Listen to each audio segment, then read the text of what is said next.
I'm just going to go live. I'm live. Hey, everybody. I'm having technical issues. I sound like a Kiwi. I'm having technical issues. But I think it's StreamYard. I don't think it's any of us geniuses. And speaking of geniuses, there he is, ENZO. So Hello. ENZO's here.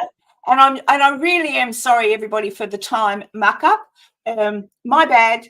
I put 10 a.m., but in my brain it was 11 a.m. And yeah, it's all around the place. And I also want everybody to say hello to a lady who's normally just in our chat, the mysterious Maisie Rose. It's Maisie Rose. It's all of us that are having issues. So, but at least you can see that Maisie Rose is here. Her name is there. She's here, aren't you, Maisie? I am indeed. Hello. So there you go. So yeah. All right. Let me see who's here. Who stuck it out and waited for this nut job to get out? Who showed up an hour early for no reason? A lot of people did. Sorry. Oh, look, my roasting house cup. Not paid promotion, except I'm sure Mandy will give me a free coffee next time I'm in Virginia City. Next, you're in Virginia City, go to the roasting house. Mandy is the owner. Robert does the cooking.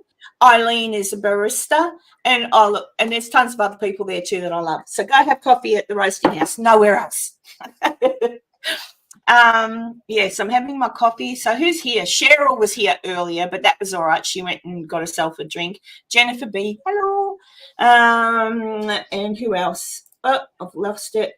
Cheryl, Tanya. Don't panic, Muriel. I'm here, says Tanya. Thank you. Oh, Elaine. Hello, Elaine. Cobalt. I can never say it. Can I, Enzo? Oh, Cobalt Dragon? Yeah, I always go coal boat, and I don't know why. But yeah, Elaine and I had a nice little chat the other day. Julia, g'day. And I think I don't know. I haven't got. Kibba, hello. I probably should open up. Just I am a professional after all. Not really. Let's have a look. I'll just get the YouTube open as well, so that I can see what I'm doing. There we are. So how are you anyway, Enzo? Content. Doing well. I had a dental appointment earlier this week and made it out unscathed with a new crown. Cantaloupe? As in the fruit? What? Am I not paying attention to something? What? I Maisie, you heard what I said. Did anything sound like cantaloupe? Not to me, no. I am the one with the weird accent, I guess, in this crowd. So I'm a dentist and made it out with a new crown, but yeah, there you go. I went to the dentist on Monday and made it out relatively unscathed with a new crown. I don't know where I got cantaloupe from. Maybe I slipped into an alternate dimension for a moment where you were talking about eating cantaloupe. My cantaloupe teeth. They're so soft and squishy. Oh, I'm snorting now. Wow. Oh, God. It's been one of those weeks, everybody. One of those weeks. And what about you, Maisie Rose? How are you doing today? What have you been up to this week? What type of fruits have you been accosted by this week? Oh dear. Well, I've not been up to that much really this week. We've had an awful lot of rain here, so I've actually, instead of watering my plants, I've been having to empty out their saucers. Otherwise, the poor things would drown. Hey, Joe. Oh, look, yes, it was the same here yesterday. We had an absolute downpour, sort of like the tail end.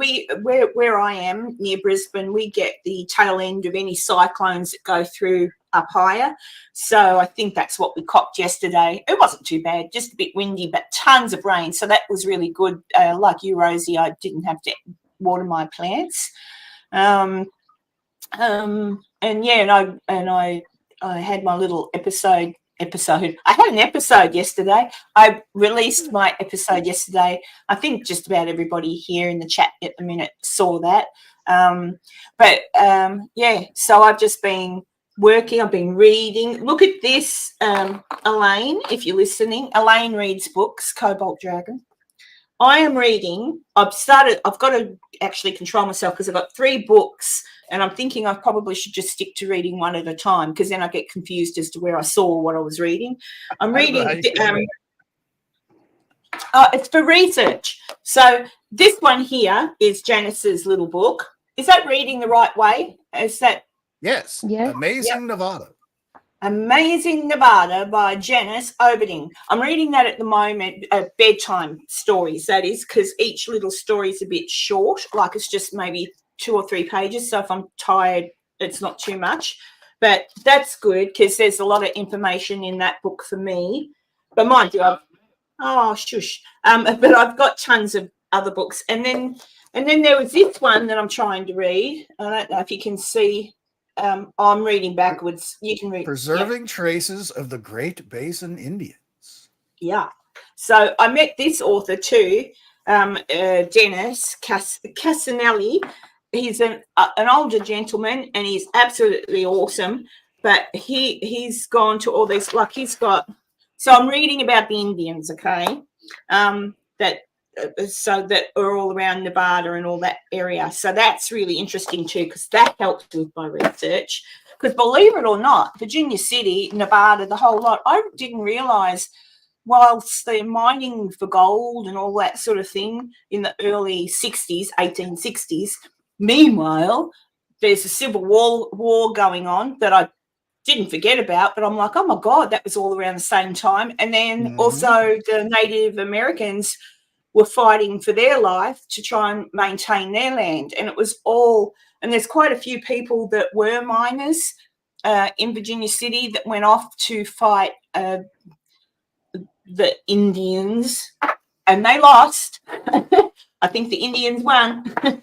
But yeah, so then the other one I'm reading is in Nevada, or Life on the Pacific Coast. And that's and this is an old one. This is written by a lady who lived back in the time. There's a picture of her. Ooh. Can you see that? So she writes about what it was like being a woman during the time of all the mining and all that sort of thing going on. So I've got a lot to read. And I've got some other books coming that are written by other authors of the era, like of the time from the 1800s to around about the 40s. So a whole heap of information, hopefully, in those that can clear up some of the silly rumours we've got nowadays in Virginia City. All the books are on Amazon. Okay. Yes. Yeah. Oh, except for Dennis's books. You can buy them, but you need to go to the Sutro Tunnel website because it's exclusive to the Sutro Tunnel, all of his books, because the sales of his books go towards the restoration of the Sutro Tunnel. And Janice is, you best to just sort of stick to Amazon and get them there. Unless you see Janice in person, in which case she'll sign the book. I get everyone to sign to my bestest friend, Karen. So all of my books say to my very best friend in Australia, Karen. Oh, dear. Oh, hey, Dawn. Hey, Dawn. All right. Have I missed anything? I don't think so. People are just listening to me wag away. Oh, Dawn made... I know Dawn can hear me and probably maybe see me. Dawn made, oh crap, what were they called again, Dawn? The things, she made these little things that have got like peanut butter in them and coated in chocolate. And she put a picture of them on the Facebook. And I said, oh my goodness, they look like little assholes. Fucking up bums. And I know she didn't take offence, but I can't remember what they were called, Dawn. I'd have to open up my Facebook, but I'm going to try and make Buckeyes. There you go, Buckeyes, not assholes. I'm sure the reason she explained why they looked like they did is because she had to dip them all in the chocolate. So I'm going to have a go, Dawn. So this over the next few weeks. Buckeye is also a type of nut that mostly grows around the Ohio area, and they are dark brown with a much lighter area on one end. Oh, there you go. So that's why they're called Buckeyes, except these are chocolate and peanut butter. They sound a little bit like Reese's chocolate cups things. Oh yeah. Which thank you, Dawn. She's going to send me the recipe, guys. So this week I'm going to be cooking a pumpkin pie, a coconut cream pie, a sweet potato casserole, a bean casserole. I don't know if that's a thing or not, but my friend Connie made one. It's like a mushroom soup type thing, and you put beans in it, and then you sprinkle green bean casserole. Green bean, thank you. Yeah, green bean casserole. That's it. It's a green bean. I'm going to make a green bean casserole. I've just got to see. I don't know if I can get, the what do you call it? The crunchy onion things that go on top. I can't remember what they're called. But anyway, fried onions or something. Fried onions. That's it. Yeah. So I don't know if I'll find them anywhere because that's the problem here in Australia. Our supermarkets suck big time compared to yours. There's a whole heap of things. Like I wanted to get Cool Whip so I could make ambrosia with Cool Whip, but we don't have Cool Whip in Australia. But I made it with regular cream. So I whipped up my regular cream and it worked. It soaked up all of them. So, you don't need to necessarily use Cool Whip. You say it really good. Say it, Enzo. Cool Whip. That's it. I must try and find. Oh, thank you, Kibba. French onions or whatever. I must find the episode of it's a Family Guy, isn't it, where he talks about Cool Whip. Yes. I must find that episode because I like that. Oh shush! Sorry, I'm getting lots of emails. Obviously. Dawn's originally from Ohio. There you go, Enzo. There you go. So, what kind of yummy things are you cooking for Christmas dinner, Maisie? Well, I'm a vegetarian. Oh, bloody hell. Bloody hell. So no turkey or chicken. What the? So how long do you cook the cantaloupe? Yeah, maybe you can send me some cantaloupes, Enzo. I don't. This is a strange thing. I don't know why everyone sort of freaks out at Christmas time when it comes to me being vegetarian, because basically it's everything. You're a vegetarian, so that's actually quite easy to cook for a vegetarian because you're not all crazy and don't give me an egg. I come from the chickens. I mean, but it's just everything else except the turkey and the gravy. I just have my own gravy. Oh, you could have vegetable gravy. Yeah, that's what I'm saying. Soy and things like that it pretends to be some other meat or something like that. I'm not that keen on that. Some of the things are okay, but I'm not that keen on it because we do get veggie haggis, Tanya, but really a veggie haggis? Yeah, you get veggie haggis, and they're really quite good. No, haggis isn't good this time of year. They're out of season. How can a haggis be out of season? Isn't it just a lamb gut or something stuffed with lamb guts? I mean, no, you got to catch the wild ones. No, there's like barley and a bunch of other stuff in there too. So. Yeah, there's a whole load. My granny used to make them, and she used to make black pudding as well. Oh, you can keep black pudding. Oh, yeah. Tell everybody what it is, Maisie. Tell everyone what it is so they too can go, what? Yeah, it's made with blood. That's what gives it its black colour. And apparently, when I was wee, I almost had a Carrie moment. You know, the movie Carrie, Oh when she no. gets cut. Yeah, because my granny used to get a bucket of blood from the farm. The farm back then, Oh, the oh, farm had its own slaughterhouse, and oh, Granny would get a bucket of blood from there. And apparently, I was being nosy, and I wanted to know what was in the bucket that was on the table, and oh I no. was very close to pulling it all down on top of myself. Oh, all right. Well, if we call you Carrie from now on, you know why. Your psychic powers come to life, and you start throwing people around the room. Then. Yeah. Ooh, who would I start on? Oh, I've got a few names for you. I'm In eating the movie, it was a John TikTok Travolta biscuit. was one of those bad boys that set that Oh, up. he was too. When you see Yeah. that TikTok, only Australians. Do you have TikToks in New Zealand, Tanya? TikTok biscuits. See, it's a little biscuit or cookie, but we call them a biscuit, and it's kind of like icing on top, and each one has a different time on the back. Oh, they're all different, really? Yeah, I think. Oh well, it used to be. I haven't brought them for. Yeah. They're all different. See, so this one says 20 past 8. Ooh. I didn't bring. Did I bring? Oh, and you can get pink ones. I love the good old TikToks. My daughter made a joke. Didn't know what time your show starts. Yeah, I know. My daughter made a joke when I grabbed a handful of TikToks, and my daughter made a joke when I came in, something along the lines of, "Oh, you're supposed to be on TikTok, not eat them," or something like that. I'm like, okay. The only TikToks we have are on the clock, Karen. Oh, so they don't have them in New Zealand. That was for your daughter's joke. Thank you.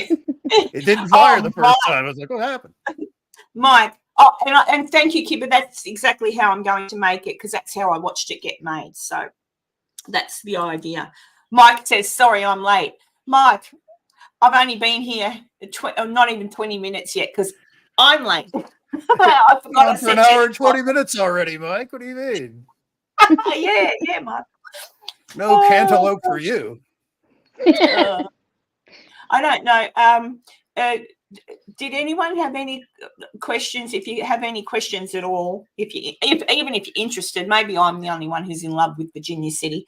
But if you had any questions at all about my episode yesterday, I did notice one spelling mistake.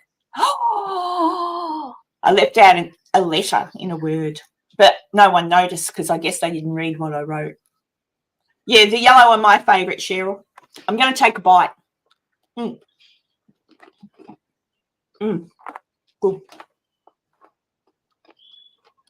Now I've got a mouthful of food. No one's talking. You're listening to the crunching of time as it goes by. Mm-hmm. Time goes by in my tummy. Oh, no. I'm not very good. Wow. Who needs Madonna when you've got me? Hey, Maisie. If you're allowed to talk about it, tell me how you met my little heartthrob, Keanu Reeves. All right. Well, yeah, I can't talk about it because it wasn't actually when I was working. For God's sakes! Well, what's the good in knowing you then? You can't tell me all. Can't you just say? No, I can't. It wasn't while I was working. It was before I was doing security. I was actually a place on the east coast of Scotland called Nairn, and oh gosh, I'm not going to remember her name now, is it? We'll call her Mary. Keanu's friends with Tilda Swinton, and she lives there. Yeah, and she lives in Nairn. So he was up visiting her, and I used to work for a company that was based in Nairn. So I was just having a wee wander one afternoon along the beach, and he was there as well. So that's how I met him. He was I very mean, nice. like, I mean, if I wander along the beach in Australia, I'm lucky to bump into anything. It's usually someone, some terrible dad bod person or whatever. You get to bump into Keanu Reeves. Oh. It's actually a place that seems to draw famous people because Charlie Chaplin used to go there for his holidays. Oh, well, when I come to Scotland, Maisie, I'll get you in the car and we'll go to that beach and we'll spend a week there and see if we bump into anyone exciting. I don't actually know if Tilda Swinton's still there because she and her I don't husband want to bump into Hilda. broke. Well, she would be the draw, you see, for Keanu. I'm not. Ah. Yeah, I'm not sure if she's still got the house there after her and her husband broke up. Oh, I've just realised I've left Mike's apology. I should have left Mike's apology up there for a long time. Yeah, Maisie does have a lovely accent. I love the Scottish accent. Tanya said, "So, Karen, how's your diet going?" This good, Tanya. This good. When I went to America. About a quarter after 8, apparently. Oh my God, I'd lost so much weight. I was so proud of myself. And because I'm getting back to normal here. And then you show up in the United States, which means you're already going to eat a lot.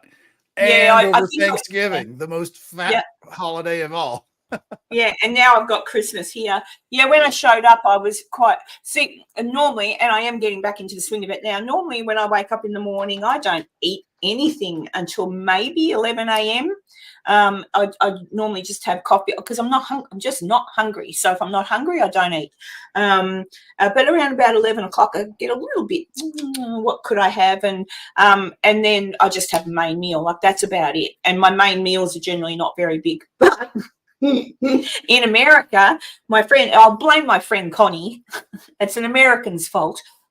In America, I'd wake up, I'd do the chores with Connie. So we'd feed the horses and the mules, and I'd get food knocked out of my hands by the wild horses, bloody cheeky things. And then we'd go and feed the chickens at the Mackey Mansion, and then it was coffee o'clock time. So coffee at the roasting house time. So I'd go down to the roasting house. I'd get my mocha, large, as big as they come, with the whipped cream on top. If that's not bad enough, then they'd normally have fresh scones, your version of scones, fresh scones in the cabinet, or a muffin, but it was generally scones. So I'd go, oh, well, I have to have a piece of the scone. And then I'd think, oh, I'm a bit hungry. So then, and actually I probably wasn't. I could have done with the scone, but then Connie would say, oh, I'm hungry, let's have breakfast. So I'd get breakfast, some bacon, eggs, toast, whatever. Then that would have probably done me normally for the rest of the day. I probably wouldn't have eaten. But, oh, no, it's Connie's fault. Then it'd be, oh, it's nearly lunchtime. What do you want to have for lunch? And then we'd drive down to Carson and she'd take me somewhere like, I don't know, all those funny names you have for things. But she'd get me tacos, or she'd get me, we'd go somewhere. Then we'd get back and she'd go, oh, where are we going for dinner? And I'd say, oh, well, we have to go to the cider factory. So then I'd go to the cider factory and I'd have a starter, the main meal, and a dessert. Walk out of there feeling sick. I'd eaten so much. And that would be an average day while I was in America. So I put on every single little piece of fat that I lost. I put it all back on with a little bit extra to stuff. So, oh my God, yeah, the meals are huge, aren't they? Very large portions in the States. Oh, huge. Like, I asked for in Australia, if you ask for an entree anything, it's just usually on a small plate, and it's a small portion. It's an entree. It's just something to nibble while you're waiting for your main meal. But your entrees are like the main meal, like massive. I asked for tacos or whatever not tacos, nachos. And I swear to God, it was like a big, you could have fit a Big turkey platter, on the plate. It was a big platter, and I thought, oh my Lord. And I'd had soup before that, and I'd already ordered a main meal as well. So let's just say the chickens at Mackie Mansion ate well while I was there too, because anything I couldn't eat, I just took to the chickens. Yeah, the portions in America are massive, I reckon. Here, you ask for an entree, you get an entree. Like it's in your head, Go, Enzo. What were you going to say? I generally only eat like once a day, to be honest, like one large meal. That's kind of it. When I first wake up, I might have like a protein bar or something like that, something kind of small. Gets to be about like 2 or so in the afternoon. Then I'll have like the larger meal, and I'll have like a snack later on, like a little thing of like peanuts or something like that. And that's kind of it. But you can certainly overdo it, especially going out to a restaurant where they're gonna give you everything. I know. Hey, Betty, welcome back. Sorry for the balls up earlier. It's my fault. Betty's back.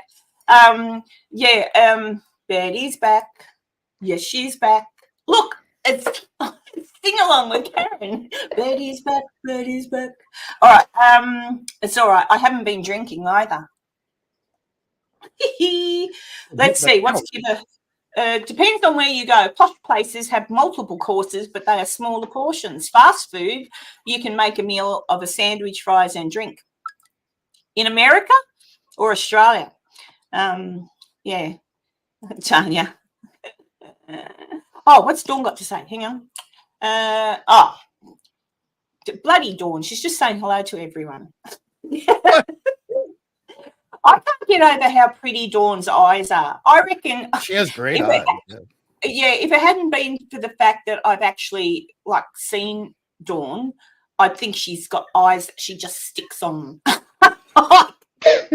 it's an app or something. But it's not an app. She's got beautiful eyes. Hasn't she, Joe? If you're lurking, give your woman a compliment.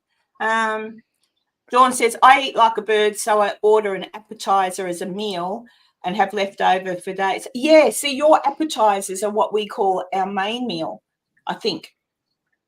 Or is it the other way around? No, but I think your appetizers are our entrees and your entrees are our main meals. Something like that. It's all weird. But I love America. Did I tell everybody that? I love America. Traditionally in America, if you go out to a restaurant, especially like if you're in a touristy kind of area, everybody wants to get the most out of their vacation time. So they expect those really big, meals and stuff like that. And it ends up being just like you said. It's like, I've got a couple inches left at the top of my esophagus. Let's go to dinner. Yeah. Well, I'm looking forward. Actually, I think most people in here have probably heard me talk about it.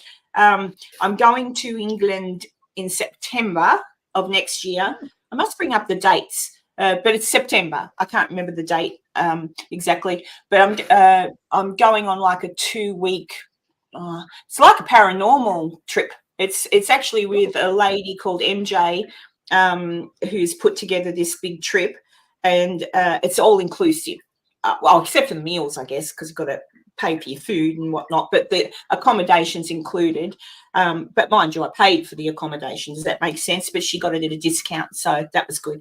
But yes, I'll be going from parts of England, old castles and things, over to Wales, a few places in Wales. So if I'm in Wales and I get an opportunity, I want to go and say hello to Beardo and Parple. If I'm over there, I want to say hello to Parple. But hey Crow. But yeah, so I'll be doing that. But that's 2 weeks. But I'm not going all the way from here to England for 2 weeks. So I'll stay for a month, and then I want to go up to Scotland. Have you heard, Maisie, of a place called Huntly? Huntly. Yes, I've been there. Yes. Oh, you have? Well, apparently, my ancestors come from that place, Huntley. My uncle tried to tell me that the castle was ours, and I'm thinking, no, I don't think so. I don't think the castle was ours, but I looked into it, and actually the Gordons. So I stem from the Gordon clan. There is a Lord Huntley. Well, there probably is a Lord Huntley, and I guess that's a long distance uncle. I must go check it out. There's going to be a Lady Huntley there very soon. There will be, but I'm definitely going to go and check that out. I did get told by my little brother, who went to visit there a couple of years ago, that he laughed because when he arrived there, he went there like I will to have a look and see where our ancestors came from. He said everyone looked like my dad. He said my dad or my nana. He said you can tell, like it's almost like walking into a family reunion. They all look the same, and I thought, oh, I thought, okay, well, but yeah, I'm just looking forward to seeing a man in a kilt that might look a little bit like Jamie from Outlander. In which case, I might move to Scotland. Oh dear, let's see. I have a friend who lives in Invergordon with her family, but Invergordon, where's Invergordon? That's further north. I know Invergordon. Yes. Yeah. So I'm going to annoy Maisie and shout her out to dinner a few times and different things. She can be my tour guide if she's got time. But yeah, of course I'll have time. Oh, of course. And you can also interpret for me because, and I'll tell you why. Oh, I'll tell you what. I've got Scottish friends and family. Their family came over from Scotland, and they're near Glasgow. So they came over, and the young boy who was 19 at the time, is telling me this wonderful story, a million miles an hour, and I'm like, trying to listen to him, and I looked over at my friend who's like you, Maisie, I can understand and no worries, and I went, I don't know what he's saying. I said, you just got to go, shh, just talk slower. And he did, and then it was fine. But my crikey, there's a lot of thick accents there in Scotland. So yes, and it's amazing how many accents there are within a very small area. Like in Glasgow and the surrounding area itself, the accents, the wide spectrum goes from, being not quite as clear as me apparently, but understandable to it's that quick and it's that broad. You really have to have tuned your ear in.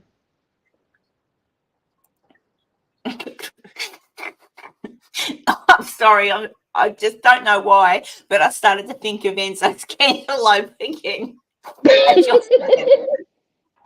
If anyone missed it, I know Crow did at the beginning. I was fiddling around trying to do something, so I was half listening to what Enzo was saying, but Enzo was telling us that he'd been to the dentist and he came out okay. From him saying I went to the dentist, it came out and everything was fine, I tried cantaloupe for the first time.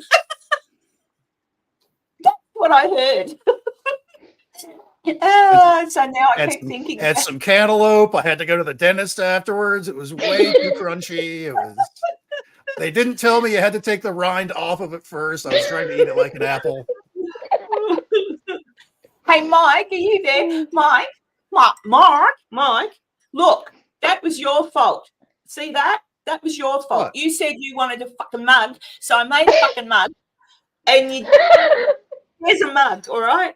But there's better ones. I made one with me having a cup of coffee with a Bigfoot. I like that better. I thought I ordered it, but they sent me this one instead. But I like it because it's purple. So there you go. Mike. You do like purple. Yeah, I do like. Oh, I saw this. They're making. This is how my brain works. The movie A Color Purple, the Spielberg one. I think there's like a play or maybe a telly movie or something coming up, like a modern version or whatever. And I looked at that and I thought, I'm not watching that. Why would I want to watch a modern version of A Color Purple? Stupid. At least I think that's what it is. That's what it looked like. Yeah, it is. It's a redo of The Color Purple. Apparently, Oprah Winfrey has been popping up all over the place Oh, advertising it. Oh, that'd be right. Oprah. I used to love Oprah. Don't like her anymore. Privileged. Well, I don't. She's overprivileged. She's weird. And I guess that's what money can do to you, hey? That's just my opinion. How controversial. Yeah, so there is something about people that are like super rich like that. I think they forget. They don't live like you or I. They don't. have like very strange things that they do. It's strange to us, at least. Well, yeah, and like I know they got in trouble. I must admit, Dwayne The Rock, I did see him apologise, although I don't really think he needed to. But apparently there was some uproar because he and Oprah together asked people to donate to the people of, was it Maui, where that really bad fire happened. Donate to the people of Maui to help them, rah, rah, rah. And I thought, I understand you're asking for people to assist, but I thought Oprah could just about buy Maui. So why doesn't she just go, hey, everybody, she used to give away cars, so, and you've got a new house, and you've got a new house. Why didn't she just do that? I would have. I mean, she'd be a billionaire, wouldn't she, Oprah? That won't take you very far for real estate anywhere in Hawaii. That land is very expensive over there. Oh no, but my point is those people own that land. Their house burnt down. Right. So as a rich person as herself, she could have quite easily just paid for their houses to be rebuilt. And it would probably not even make a dent in her bank account. So yeah, but people crack the shits, and Dwayne apologised. I think they put a couple of million in each or something. I mean, it wasn't like that. You can't expect them to just do everything. But I think it's just they would be able to do that like once, maybe twice, and then they're broke again. So. Yeah, well, Dwayne would be, not her, but anyway. That's another Karen rant. There you go. I'm sure I might get nasty messages. I don't care. Maisie, how are you doing, love? Says Crow. Oh, hello, Crow. I'm sorry, I can't see the chat. Is there something I'm meant to do to let me see chat? Are you on a computer or a phone? I'm on an iPad. Then I can't help you. But off to the Right. Oh, sorry, I've got a cough. Is there a bar over to this side that says like private chat and comments? If you push comments, you'll see what everybody's talking about in the chat. Yeah. I'm not seeing that.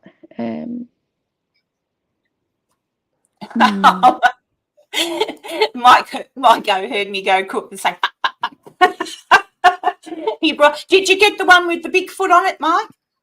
That's my favourite. I'm going to order one of them because I like that. Thank you, Mike. I hope you enjoyed it. I'm going to here I am off on another tangent. So that thing, I don't know. I think high educated investigator. Sorry if I've missed anybody. A professional paranormal research. Hello to you too. If I've missed anyone, just go, you missed me, and I'll make sure I say hello. Hey, Catherine. I said hello to you before. You thought I was a cantaloupe. I did. Oh goodness. Let me see. For those that have just come in, Christmas Eve America time, Christmas Day my time, probably somewhere in the middle your time, Maisie. I'm just going to do live like this for Christmas, like I did last Christmas. If you remember, I did. Oh well, Enzo won't, but I did Christmas Eve / day live stream. And I can't remember, but I'm just going to send everybody I know that normally comes on, I'm just going to send them all a little message and say, feel free to pop in. They don't have to stay, just so long as they all pop in and wish everybody in the chat a Merry Christmas. Because for anybody, I don't know. Christmas cheer. Yeah, and I'm going to actually have some Christmas cheer. But Enzo is better at holding his Christmas cheer, so I'll make sure that he keeps an eye on my Christmas cheer so I don't get too, outspoken. Cheerful. Too cheery. Oh, look, Mike says, I have a Crow of Judas mug and now I will have a Doof Doof mug. Oh, thanks, Mike. My first time at someone getting something from me. Very That nice. didn't sound good. That didn't sound good, did it? Oh, you know what I mean. I was thinking, I'm running ideas all through my head, see. So people in the chat, I'm pretty sure everyone that's here has heard me talk about what I'm trying to put together in Virginia City next year. I'm still waiting to hear back from the venue. In a minute, I'm going to crack the shits with them and do it somewhere else if they don't hurry up. But the venue I've got picked, I'll have it for, I want to have it for Friday, Saturday during the day, Saturday overnight, and part of Sunday. Just part of Sunday, probably in the morning. Then again, maybe not even Sunday, to be honest, because I've got other plans. So this is the idea, and anyone in the chat, let me know what you reckon. It's only an idea, but at the minute, it's a plan in motion, but I mean, these are my thoughts. So the Friday would be everybody arrives, we meet at the location, at the venue. We have a catered dinner. It'll probably be like, ribs and all that really good American stuff. Ribs and I don't know what else, Enzo. Ribs. Yeah. Ribs, chicken, potato salad, mashed potato, gravy. All the Something good fried, stuff. I'm sure. Yeah. Something fried, but we'll have, and at the place and so then we'll kind of either A, just sort of sit down and eat and then have something after, or B, grab your dinner, sit down, and then you'll have some entertainment / presenters / fun, right? And then when that's all done, everyone can go, if they like, if that's what they want to do, can go off to a bar and have a few drinks and basically get to meet everybody. Then the next day, I'm thinking, meet up at that venue again. And from there, we'll go on a little tour of different places, probably down the main street to begin with, so you can meet all the shop owners and everything who will be ready for you. And that's what I'm going to put together too. For the Friday night, I'm thinking everyone will get like a goodies bag, and with some vouchers in it for like free stuff and some sample things, so that if you like it, you can go to some of the stores in Virginia City and buy something. And yeah, so that's kind of like, so you'll get a goodies bag. And that's what I was thinking. I might even pop in. Oh, look, I don't know. Anyway, you'll get a goodies bag. It's from Virginia City. And whoever comes along to it, the talkers, I've already got everybody sorted for the talks and the information, because it's a historical tour, not a ghost tour. Okay, people? It's a historical tour of Virginia City. But having said that, it's a deep dive historical tour. So when I take you through places, and Janice will take you, Taylor Hamby will be there. She'll talk about stuff and take you places as well. I've got someone lined up to take you through the cemetery, explain everything there, and you'll go to visit Stinky's grave, and you'll get to meet Bernadine the mule and get your photo taken with her and a big kiss if you want one. So I'm trying to get all this together. And then just basically, if you still want to do ghosty things, that would be up to you. However, I'd make sure all the ghosty things were there at your fingertips. So I would say to the people who do that, hey, you may have people call and want to do this, and hopefully just organise discounts or something, because they charge a freaking fortune. Like, it's really expensive there to do anything, but we'll see. But that's an idea. So it's a work in progress. But when I get it all put together, but it sounds like fun. And Enzo said he'll come, so that's good. And he'll even be in Virginia City, so that's even better. So how many times is that you'll have been to Virginia City? You're naughty, Karen. Well, I am naughty, and no one caught that, did they? Oh, Crow would if he's listening. Oh God. Yeah, so that's the plan. And what was your question, Maisie? Yeah. Will that be your 4th or 5th time to Virginia City? 4th. My 4th time. Mm. Yeah. So that's the plan. Like, I'll obviously be there longer than the weekend. I'll plan to stay there maybe 4 weeks was probably a bit long to leave my family alone here, because when I came home, I had a ton to do. Having said that, though, it cost a frigging fortune to go to America, so I want to make the most of it. But yeah, so I don't know.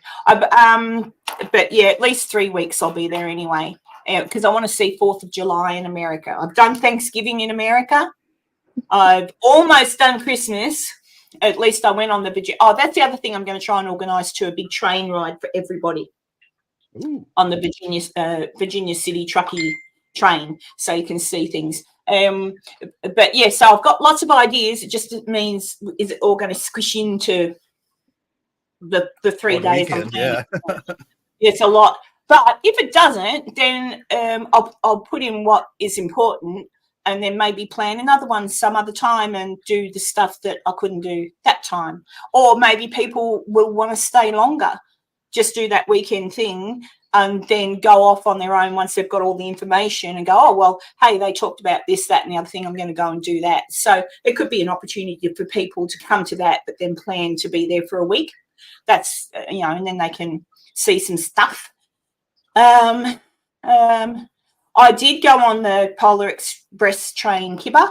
Oh, I did. I wonder if I've got, it's on my phone. I don't think I can access it from here, but I'll try. Hang on. I don't know. No, I can't. Doesn't matter. I went, I didn't go on the actual I went on the train that is used for the Polar Express, but I went on the candy cane ride. So you leave Virginia City, go down to Gold Hill, go to Santa's workshop, and Santa comes out and calls everybody on the train by name. You've got a goodie bag, you've got hot chocolate. There was even a little like fire in the train, like a pot belly stove. It was awesome. And my friend Connie went with me, and she cried, and I got she was just emotional, because it was very emotional when you get down there and then Santa's workshop just comes out of the dark, because it's nighttime, obviously, and you get down there and you stop, and and a thing comes over that we're just near Santa's Virginia City workshop.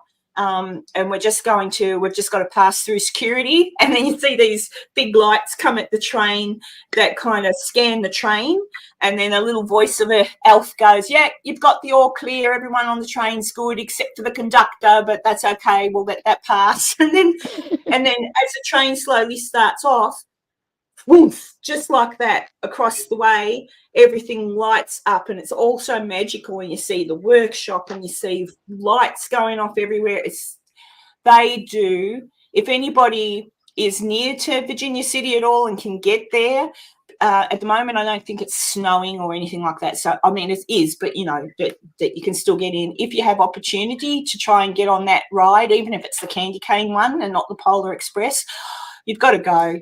And at night, it's really magical. But anyway, that's me talking again. Is that a year-round thing, or is that just during Christmas? Just Christmas, because it's Santa's workshop, yeah.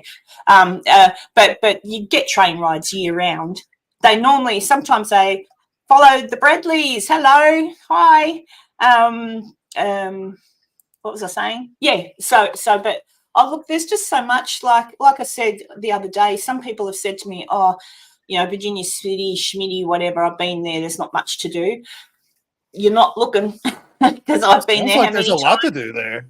Yeah, there is a ton to do, and I think it's for me, it's magical, because when you get into Virginia City, yes, there's some saloons and there's different things and there's cars in the street and all that, but it's kind of like the minute you get in there, you get out the car, you stretch your legs and walk around for a little while. It's kind of like stepping back in time, because there's not one stupid high-rise building in the way. There's nothing. It's all very cute and quaint, and I don't know. I just love it. I can forget all my troubles when I'm in Virginia City. But there you go. Fun fact, follow the Bradleys. I used to be a guide for a ghost tour in Branson. Is that Missouri, M.O.? Am I getting good with my American states? Yep, you got it. There you go. I should just move to America. Maybe when I'm older.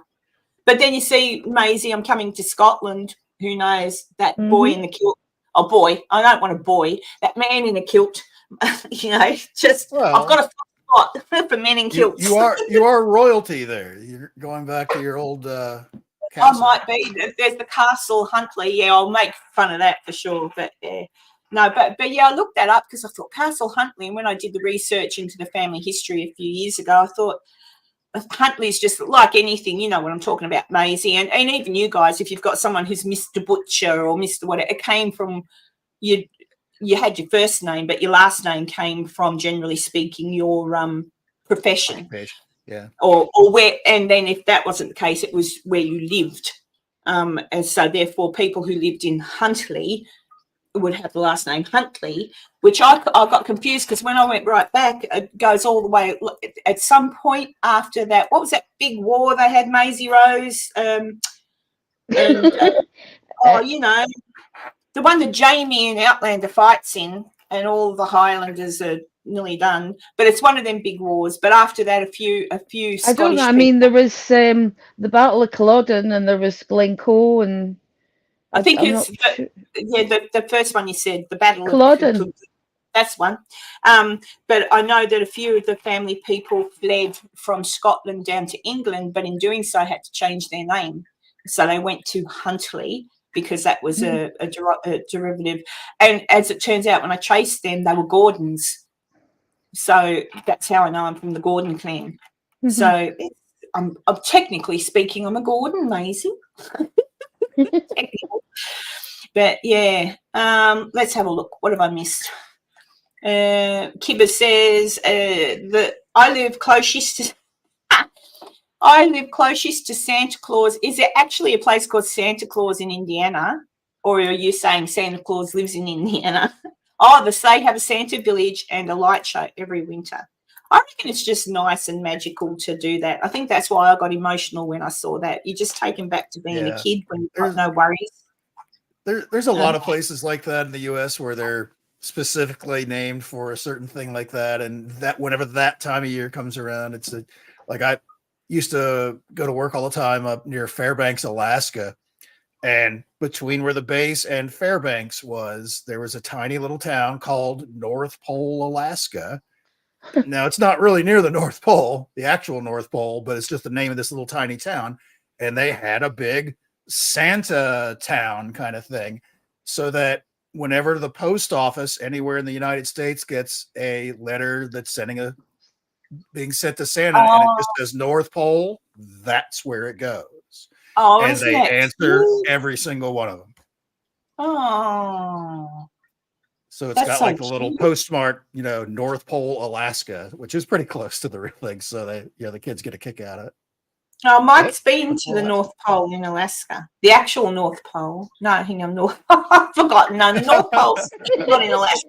Oh, Jesus Christ. Help! And I haven't even had a drink. I'm already, watch out. Watch out, I'm making those sexual Indian innuendos and all sorts this morning, and I've not even had one little bit of alcohol. But there you go. Oh, good grief. Come back, ENZO. I'll blame it on the hormones, the female hormones. That's my excuse. I'll just blame it on that. Oh, gosh. What's a man's excuse then? Oh, testosterone, the male hormone. There you go. See, we're as bad as each other, men and women. It's always good to have a bit of a joke, eh? So anyway, so that's my plan, to get back to Virginia City next year to do that, because I've fallen in love with the history and the amount of things I'm finding out about Virginia City that people don't know and should, compared to when you go to Virginia City and someone takes you on a ghost tour or you go into a building. The stories you are told, it's clear the people telling you the stories they're just telling you the stories they've been told to tell you because they've not researched. So there you go. So I'm currently, it's going to be a long process because I've got so much to do. So it's not going to be like an episode I'm going to have out next week. But at some point, I'm going to do a big episode on just the Mackey Mansion, because I had no idea that it was, I thought it was always called the Mackey Mansion, but it's not. It wasn't. That was only when the owner in the 50s, it was owned by Gould and Curry, the mining company. They built it.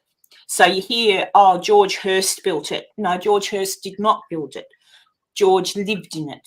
So the mine was discovered, and they built all the buildings, and they had to have an office, and they had to have somewhere for the superintendent to live.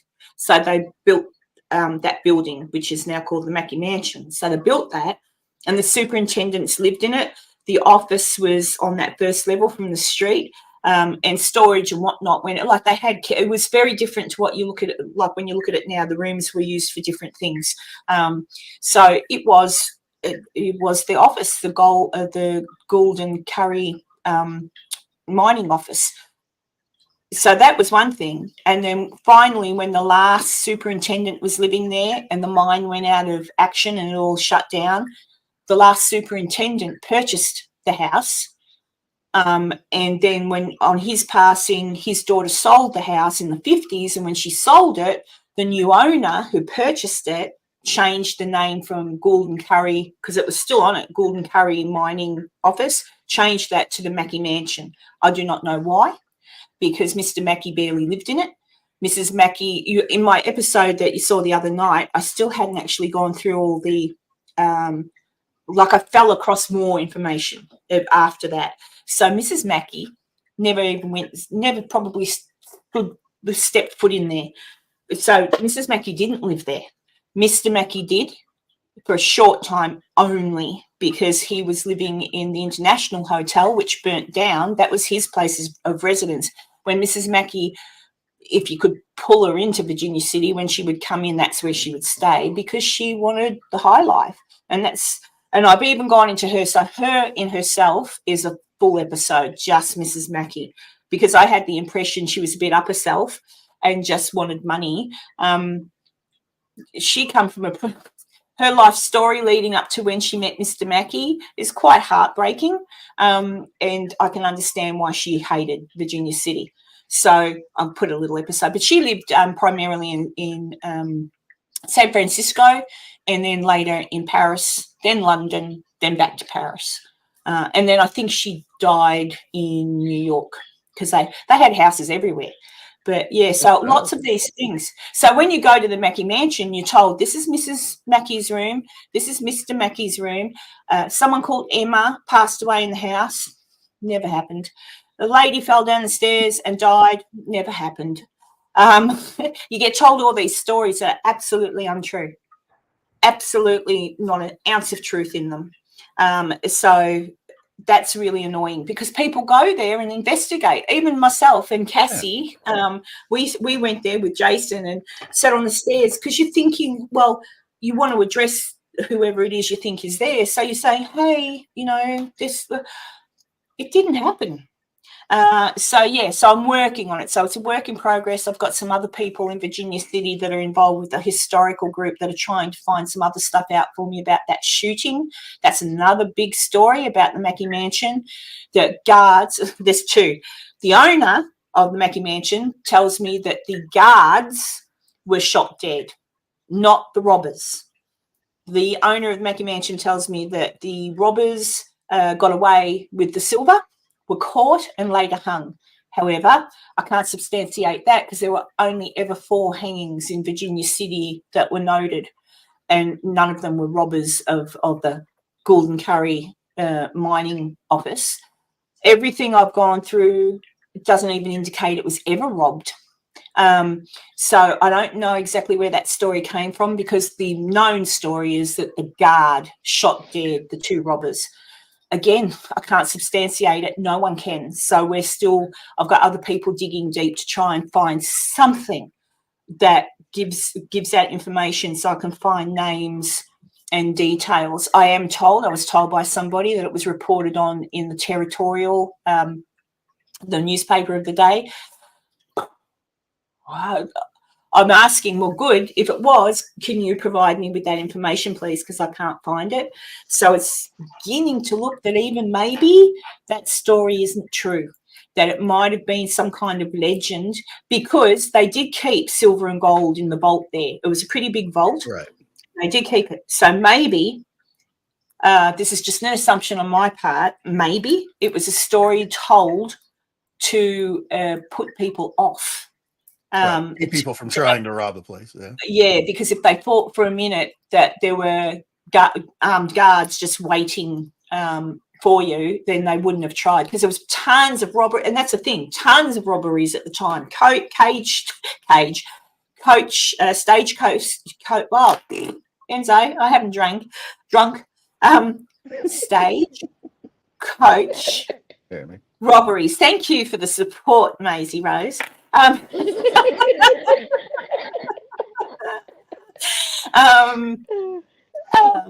I'll get to that in a minute, Kibba. But yeah, so why do you? Where do you think these other stories come from? Is it just purely, mistakes made over the decades? Well, I asked. Well, that's the thing. I still can't say for certainty that the story about the robbery is not true. But at the moment, I can't. And I'm digging. Like, I'm really digging. I've gone to the Nevada Museum archives. I'm digging, and I can find nothing. So the people, I've had a person to my face say, oh, the articles are here, here, and here. And I said, supply me with some, please. So I'm waiting to be supplied. If I can get supplied with a story that at least names someone, then from that I can subtract. I can kind of get to the truth. I mean, if it happened, it happened. But the problem is, I can't. There's nothing to substantiate that. The story on the lady who fell down the stairs come about in the 1940s, and it was just hearsay from somebody, and I've substantiated that. So that story's not true. The owner of the Mackey Mansion, current owner, told me to his knowledge, no children ever perished in the home. So the stories of a little boy called Peter and a girl called Emma haunting the rooms upstairs, I don't know where they come from. I don't know. So I'm trying to, because if people go there, you deserve to know the truth about the place, so that when you investigate it, you've got a good idea of what you might be looking for, not the BS. I just don't understand why the silly stories are told. But the interesting thing is, and that's what I'll do too, because I've got names. I do have names of people, like the miners. So that where that I put a photo. If you go to my episode from yesterday, I put a photo in. You can see the Mackey Mansion in the photo and the mine. It was literally like walk out the Mackey Mansion and boom, you're at the mine works. Like, it was the superintendent's office, so he had to be able to walk over to the mine. The shaft was there, like where people came in and out. From there, they had a couple of openings, but there was one there near the actual workings. And there was a couple of, almost 3 things so far. There might be more, but 3 things so far that happened there, and men died in that shaft, which is really close to the superintendent's office. They perished. They managed to get the bodies up. Some of the men they got up, but they had too much of the smoke in their lungs and whatnot, and they passed away. One man just got trapped down there. There was a fellow who lost his life being a hero going down. So I've got all their names. So that's why I want to put together a little thing to like I do, so you can see if I can get a picture of them, like their faces, that would be brilliant. But I won't hold my breath on that. But at least I can get their names and tell you who these people were. And it was really close. So it's very possible that it's not necessarily anybody who passed away in the house, but maybe just the general energy of the fact that those men lost their lives right next to it. There's so much to that house. And it was interesting for me doing the research that I was unable to find a lot of stuff, because I kept putting in the Mackey Mansion, because I thought that's what it was always called. The minute I got the right name for it and I went into all the archives I normally search, boom, boom, boom, names of like everything. And I thought, it was a breath of fresh air. And it's the same thing with the Washoe Club. I've started to research that more now and finding out more. So, yeah, I don't know. Kibba, evil spirits, bad ghosts in the attic. No, there's a lot of junk up there, though. That's where the owner stores a lot of stuff. There's nothing. That's the thing. I don't know where these people are getting evil anything. And it doesn't help that when you go in there, the people that give you the tour tell you that there's something that is uncomfortable and evil up there.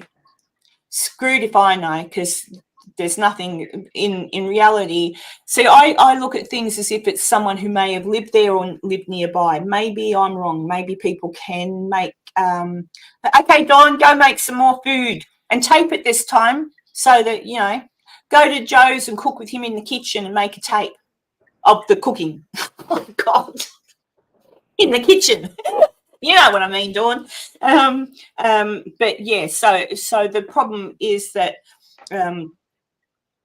I'm looking more for evidence on who may have well lived there or died nearby. I'm not looking for evidence of something that someone's made happen because they go in there and have some seance or do something stupid and conjure up something, because I don't even know if that's possible. That's a completely different theory to what I'm looking at. I'm looking at the history and the truth associated with the building or the land around it, and that's where I'm going. But I was there by myself and nothing evil about it. It's a beautiful old house. So I don't know. Sometimes I think if people go in groups, maybe they conjure up this just, I don't know. Yeah. I'll shut up. One person hears a floorboard creak and then the other person's like, oh, I think I felt something. Yeah, it's just feeding off of themselves. And Mike, yeah, the records in Virginia City itself, so far as newspaper accounts of stories and stuff, that's pretty full on. There's lots of that. There's also lots of accounts written by people who lived there at the time. There were police records that were stored, paper, etc. Unfortunately, they moved all of the paper-based records in Virginia City, and there was not a flood. Something happened, and most of them got ruined. But they're currently still someone, I don't know who, is going through all these old police records to try and save them and get some of those records on file, because they're old.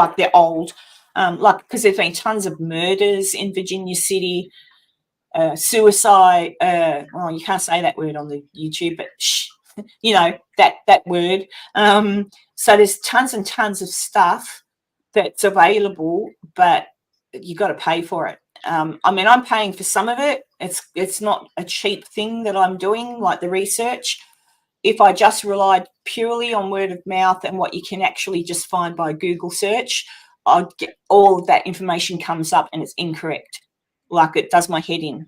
I've even seen people, I've gone to a page and read an account, and I'll get down, and then it'll say something and I'll go, oh no, it's not right, because they've just said about such and such, and I know that's not true. So it's a big thing. But the records and the and as I say, some of these things were written by people at the time, like that book, that one that I'm reading. These are written by people that lived through that era, so it's pretty good. You can kind of find a lot, and yeah, over time a lot's been lost to time as well. But I don't know. And even Joe, my mind's always in the gutter. Not really. Not really. So,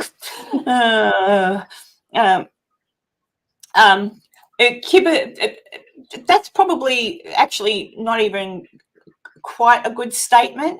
I'll disagree a little bit there, because a lot of people could read and write. The poorer miners, maybe not, if they've come from a poor background, but there are a lot of things that were documented, even the documents of the mine itself, which that's the thing, I'm currently going through the Gould and Curry mine actual records, which is really hard because it's all cursive writing, but they kept pretty thorough records, to be honest, and the reporters at the time also very thorough, and you can pick it out. I've learnt now how to pick the truth from that, because even back then, believe it or not, fake news, I've learnt to take certain articles and put them together and pick out everything that's the same out of the article, so then I can kind of guarantee that that's probably factual.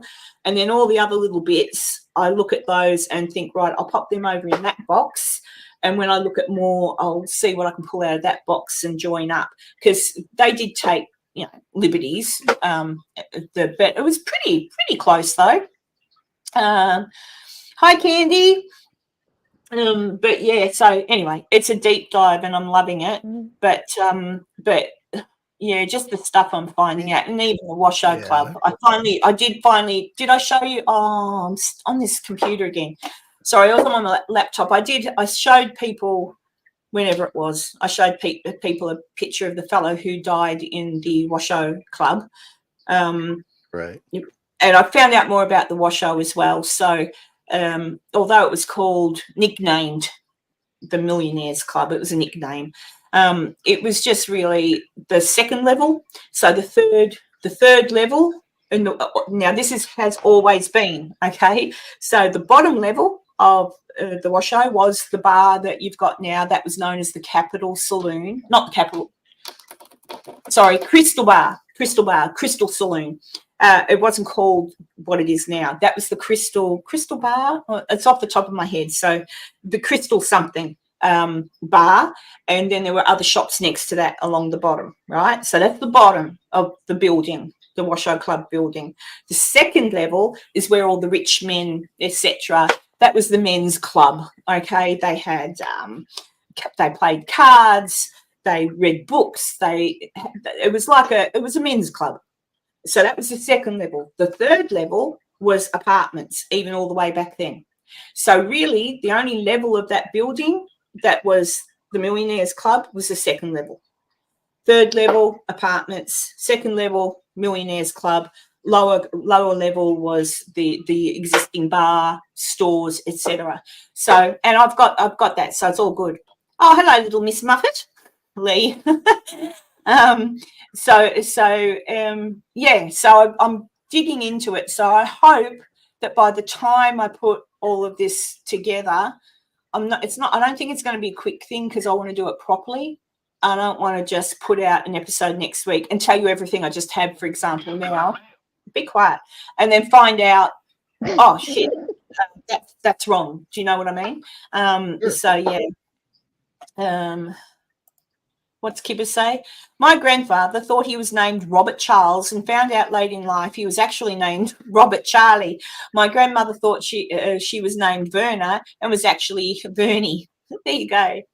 Oh, well, even actually, and I'm still looking into it, the Mackie Mansion thing with Emma. There was no Emma, there was an Eva. And I'm thinking to myself, but Eva didn't ever live in there. That was Mrs. Mackie's daughter, and she didn't die. Oh, well, she eventually died, but she didn't die. So I'm looking into it all. So by the time I finish all of this, for all of the people who support me and everything, at least when you go to Virginia City, don't worry about it, what everybody else is doing, because they've not researched. At least you'll be able to have a look at some of the stuff I've done and go, oh, now this is what happened. And I'll put it together, like I'll put the links to the articles I've found if I can, because some of them are paying, so I might have to just sort of tell you where I got it, but then maybe make a copy of it or something. I don't know. But yeah. It's funny how names change like that over the years, because like I'm one of the people that I was going to point it out, but go ahead with what Kibber says, and I'll say my bit. Oh, it's all right. Yeah. Well, I kind of get where you're coming from, Kibber. I do, but yeah. Because like with my last name, Cyril. It was just Cyril. There was no L and E at the end when my great grandparents came over for well, that's Cyril. Name. I've got an uncle, right. Cyril, and that's how he spells his name, Cyril.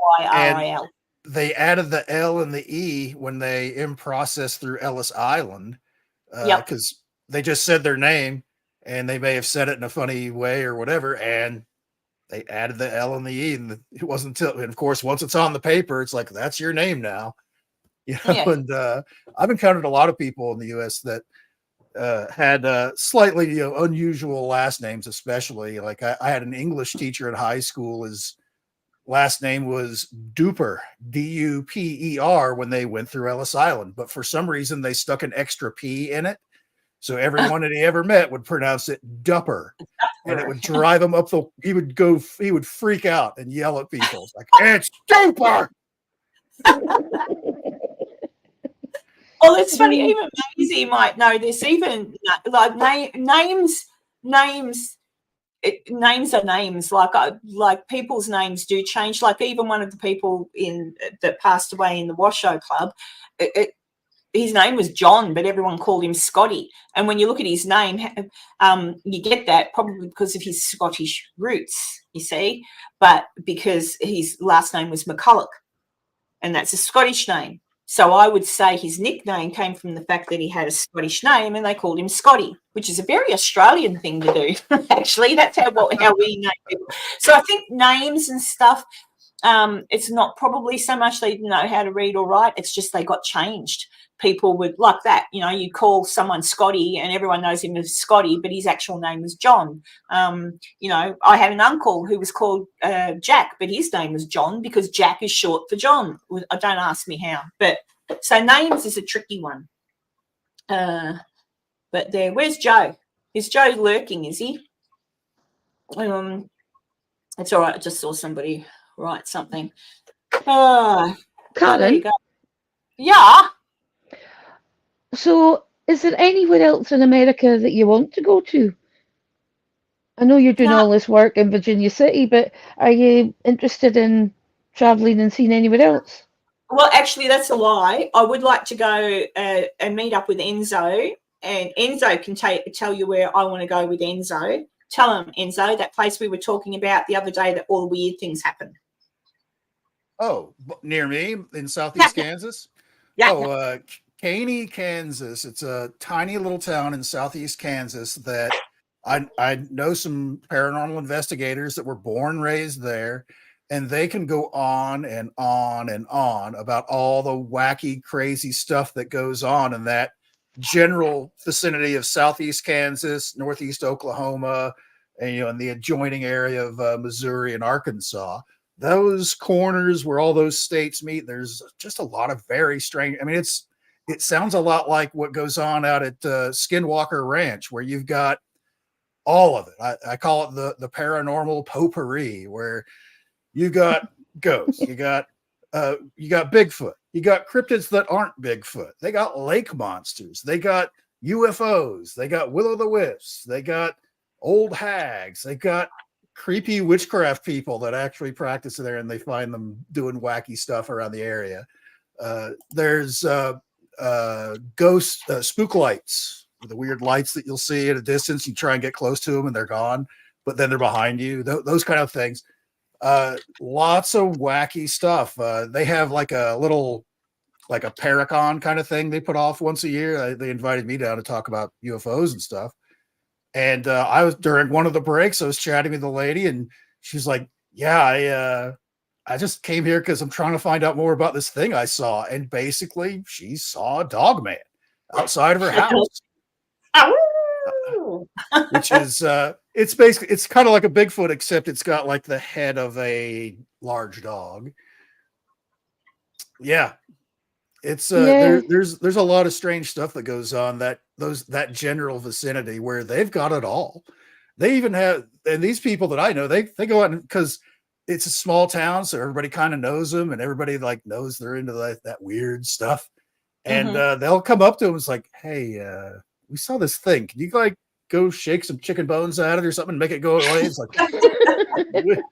we can come and investigate it. I don't know that we can make it go away. But do they find trucks? Trucks? No, tracks, like footprints. Tracks. Footprints. So I'll interpret for you, Enzo. That's Scottish for tracks. Sorry, I misunderstood the word cantaloupe. That's you're not going to let me forget. They have seen, so they don't get a ton of Bigfoot activity down there, but they have had sightings.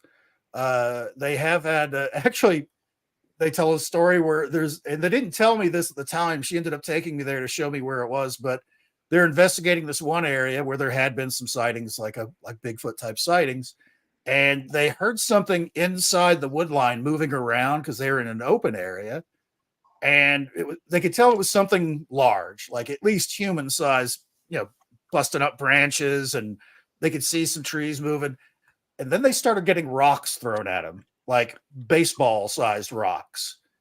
And they actually had to go after a few minutes because one of their guys got hit in the head with one. And of course, if you've ever known anybody that's gotten a head injury, it bleeds like crazy. And so he's got just a river of blood running. There's like, we gotta go. But they'll even admit that they're very science-based and fact-based. They're like, look, I've never actually seen a Bigfoot, but there was something big in those woods moving around, and it was throwing rocks, and it was had a very accurate arm, and to spook us out. What they didn't tell me is the area they were in was an old early 1900s graveyard. So that this was seen in. It's like, what? But they've seen a lot of wacky stuff. Really, the really crazy thing that I can't hear enough about it, and I want to try and investigate it, but I don't even know how, is time anomalies. They had multiple different times where they'll send like somebody into a building that they're going to investigate for like a regular paranormal type, ghost type thing. Before the sun goes down, they'll have someone go in with all of their gadgets and gizmos and take all kinds of readings before the sun goes down when there's nobody around. And then everybody will leave, and they'll wait about an hour after sunset and then go in and do your standard sitting around and just listening and observing, taking readings, maybe start talking, things like that. So their team goes in, they show up about 45 minutes before sunset. They got out there a little late. To this old building. It was an old retirement home that had been closed for like 12 to 15 years. It didn't even have electricity to the building. It was just an abandoned building. 2 floors. It had like a central like office atrium type area in the middle, and then like 2 different wings coming off of it. And that's where, the individual rooms were for all the patients back then. And so they're in there. They send the 2 people in, and the rest are, there's you don't want to interfere with anybody else's stuff with your cell phones and everything else. So you let 2 people go in, they do their thing, and it's starting to get dark. And they're like, where are they at? They should have been back a long time ago. They go in, and they go into the end of one of the long hallways, and they can see them in that central area, and they're yelling at them. It's like, what are you doing? What's taking so long? They don't react. They're just standing there. They walk all the way down this hallway, and as soon as they like break the plane from the hallway to where the little atrium area was, and they're yelling at him. They're like, what is wrong with you guys? We've been trying to call you and this phone doesn't go through. What's happening? And they just look up and they're like, what are you doing? We're not done yet. It's like, you've been in here for like close to an hour. And they're like, no, we've only been here like 10 minutes. And they're looking at their watch. And then it was like when they looked outside and realized the sun's almost down, they're like, what's going on? We've only literally been in here. All their watches were off by about 30 minutes. They had no record of, and the whole time, because they could see one guy very clearly, and then like the half of another person, that they just weren't moving. They were not necessarily, they didn't think of it as frozen. They just thought they couldn't hear him, so they didn't really make a big deal of it. But they had zero concept of time not working, basically, where they were standing. So they finished up what they were doing. They were doing their investigation. They didn't find much. However, just when they were getting ready to leave, they're in the middle of one of those long hallways, and an air conditioner starts going off. There's no power to the building. So there shouldn't be any air. There actually weren't even air conditioners, but there was air coming out of one of the vents directly over where they were, not out of any of the other vents along that hallway. So there's something weird about all of that that shouldn't have happened. And it's just crazy. And they have a couple other different stories of houses that were there. They drive by, they drive back, and the house is gone. There's a foundation there where a house used to be. Things like that, just stuff out of time, just not there. Then it's gone. Then it's back again. It's really strange stuff that goes on in that whole area. Yeah, and that's why I wanted to. That's probably one place I would like to go and visit, even just to visit, actually, because it sounds pretty if it's lots of forests and stuff. And hey, if I'm lucky enough to meet a Bigfoot, but Joe's just made a comment here that when Dawn and he investigate, they can, and people say lots of all the crazy stuff happens, and they get there and nothing happens. I feel your pain, Joe, because nothing happened to me. Well, I'm still going through the footage, but nothing happened to me at the Mackie, nothing happened to me at the Washoe. and I was, I'm just, well, I had a good time talking to Enzo at the Washo, and he entertained people with stories of, what I was up to while I disappeared. Karen's I'm adventure going to the center of the earth. I've actually That was downloaded. hilarious. Well, I've downloaded it and I haven't watched it yet, so I'll watch it. And I'm thinking I might use your narrative and make a little episode with like you telling the story and a little animation. Well, my story was way more exciting than what you say happened, which was nothing. So. Nothing, yeah. But that's the thing. Like I just want someone. I said this to Enzo. I want someone to say, "Wow, you were at the Washoe Club all by yourself in the dark." Nobody does. And yet you see episodes where people say, "Ooh, let's give them a 7-minute challenge and put them in this room by themselves for 7 minutes." I'm like, dude, I was in the Washoe Club by myself all night in the dark. Like, don't I at least get, a lolly? Like, or a pat on the back? Like, this old broad with all you other big scaredy cats that go in there and go, "Oh, 7 minutes," and I was scratched by a demon. Like, for God's sakes. I actually did get told there was a demon in the Washoe Club.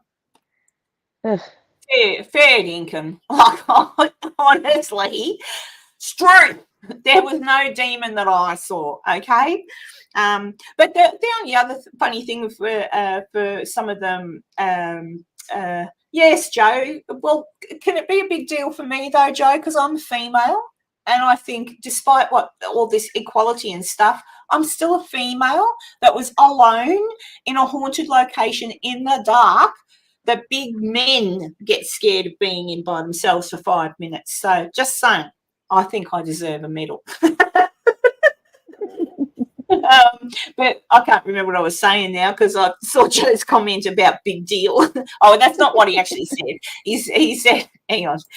I've been to some of the most haunted locations, as they say, all night, and even one time a week alone. Big deal. Well, you're a man. If someone comes in, you've got the strength to pop someone in the nose.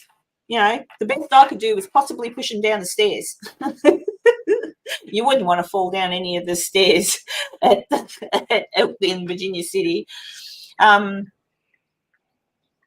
All right. Okay. So Joey is kind of agreeing with me. That's saying that you've been somewhere for 7 minutes kind of thing by yourself. And, that sounds...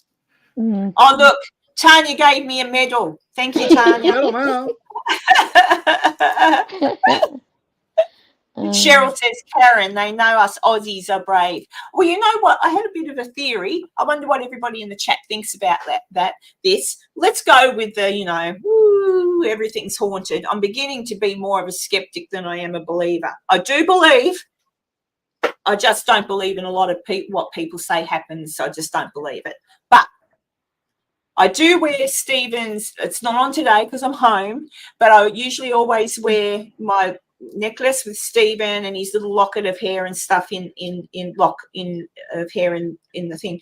I wonder, is it possible, if spirits are real, therefore, that let's just say Stephen is with me when I'm at these places. He was a big boy. He was imposing, like no one would want to hurt his mum. He'd have you. Do you know what I mean? So I wonder if when I'm there and I'm going, "Hi, do you want to talk to me? Hello, say something to me, talk to me if you want to, you don't have to, whatever." I wonder if he's kind of there behind me going, "You speak to my mum and it's the last thing you'll do, asshole." Maybe that's why I'm not getting anything happening, because my son's there going, don't even go there. There's things worse than death, Yeah, that could possibly be what he's saying to me. Let's see. Little Miss Muffet, what have you got to say? Annoys me, demon, more like angry, grumpy spirit. Not all spirits are going to be nice and cheerful. Agreed. Especially when you look at it the way I've been looking at it, especially, because that's the one I'm right deep into at the minute, Mackie Mansion. You're a little ghosty and you're in the Mackie Mansion. You're minding your own business and someone comes in and goes, Emma, Peter, Mrs. Mackie, Mr. Mackie. Oh, and you'd be the spirit that lives there, right? And you've got these strangers in your house calling out to names of people that, well, all right, Mr. Mackey did stay there, but calling out to the names of people, and you'd be thinking, saying to your mate, if there's another spirit there with you, what the hell are they on about? Who are they talking about? I'd get annoyed to the point where I think, just to screw with someone, I might be tempted to ooh and sound evil. Do you know what I mean? Like, what can we do? Like, I can just imagine a whole group of spirits sitting around trying to make these people get frightened and run out. Yeah, I think Stephanie has it there in the chat. Oh, what did she say? The ghosts can't talk if Stephen has them in a headlock. Well, that's true, and he would. Yeah, he would.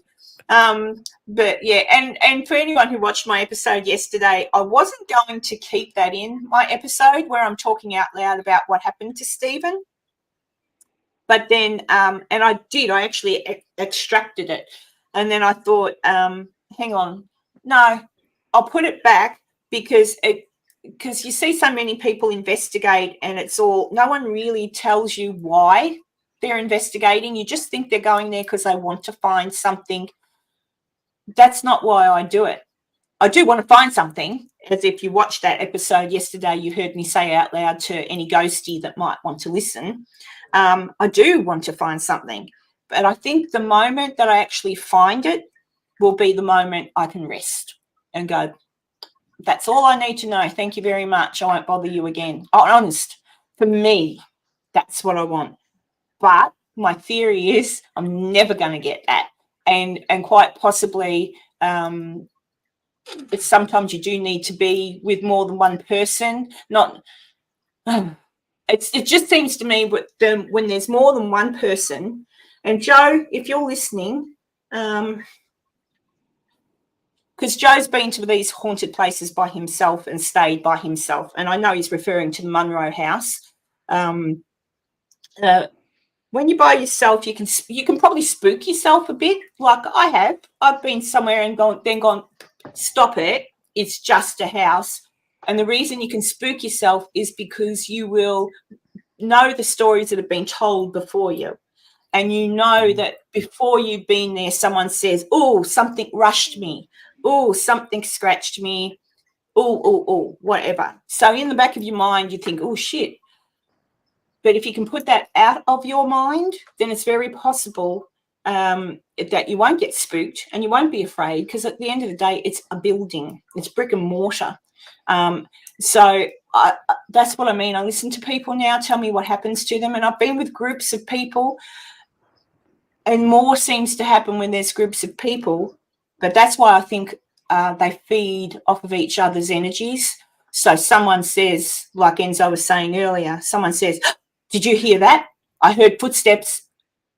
The other person, and I hate to say it, whether they did hear the footsteps or not, because they're feeding off of that, they'll go, yes, I did. Nobody goes to look. Nobody runs in the direction, not generally anyway. Joe can say what he wants, but generally speaking, nobody jumps up and runs to where the footsteps were to check it out. You just, or did you hear a voice? Now, if you watched my Mackie Mansion episode, because I was listening with the headphones on later, I know in the moment I heard a dog barking, and later on it was howling and different things I heard. But when I listened with my headphones, it almost sounds like someone talking. But I know it was not. I know it was the dog. It's the way that, and again, Joe can probably say this, it's the way I think the microphone can distort sounds when they're at a far away distance. So, yeah, I don't know. It's just really weird. But I think when you're with a group of people, you have to be very, very mindful that you may well be, nothing's happening. You're just feeding off each other's fear. And that's why when I was at those places that I went to with Jason and Cassie and Ron, I wasn't scared at any of those places, not even one little bit. I wasn't scared. Some of them were. Oh, well, no, that's not right. Not to say they were scared. They weren't scared, but like Cassie was often like, what was that? She was a little on edge, like she wouldn't do her sensory depth by herself on the stairs because she was on edge, and I'll give that to her. She was on edge.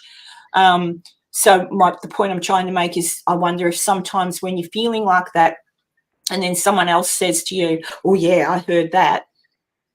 Whereas I'm sure I annoyed Cassie at times because she'd get sensitive. Jason might go, oh, yeah, I heard that. And I go, I didn't hear nothing.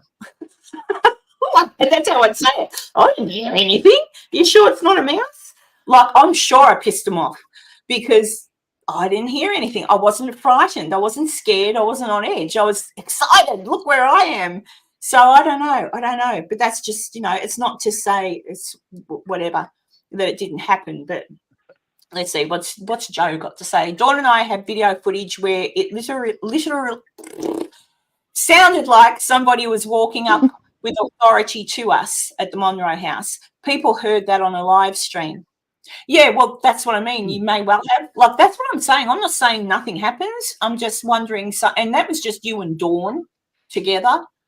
So there wasn't a whole heap of big group of people around that could have been making noises and stuff. But it's interesting. Like my singing ghost. Someone tried to tell me it could have been. Actually, it was. I don't know if she's still here. It was Elaine said, oh, it could have been an echo. But then on reviewing it again, her point was, oh, it couldn't have been an echo because there were other people in there after you heard that were talking. And if that were the case, they would have echoed as well. And that's exactly it. So it wasn't an echo. Candy says, right, they don't go and look and they don't try to see if it might have been something else that could have caused the noise or whatever. Just supposed to take their word and believe what they say.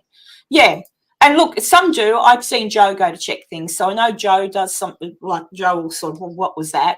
I've seen other people that do, but a lot of people don't.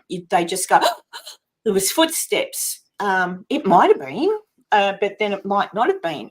And having been to America and looked at a lot of these old houses, I still can't say it's not a raccoon in boots because it could be a critter.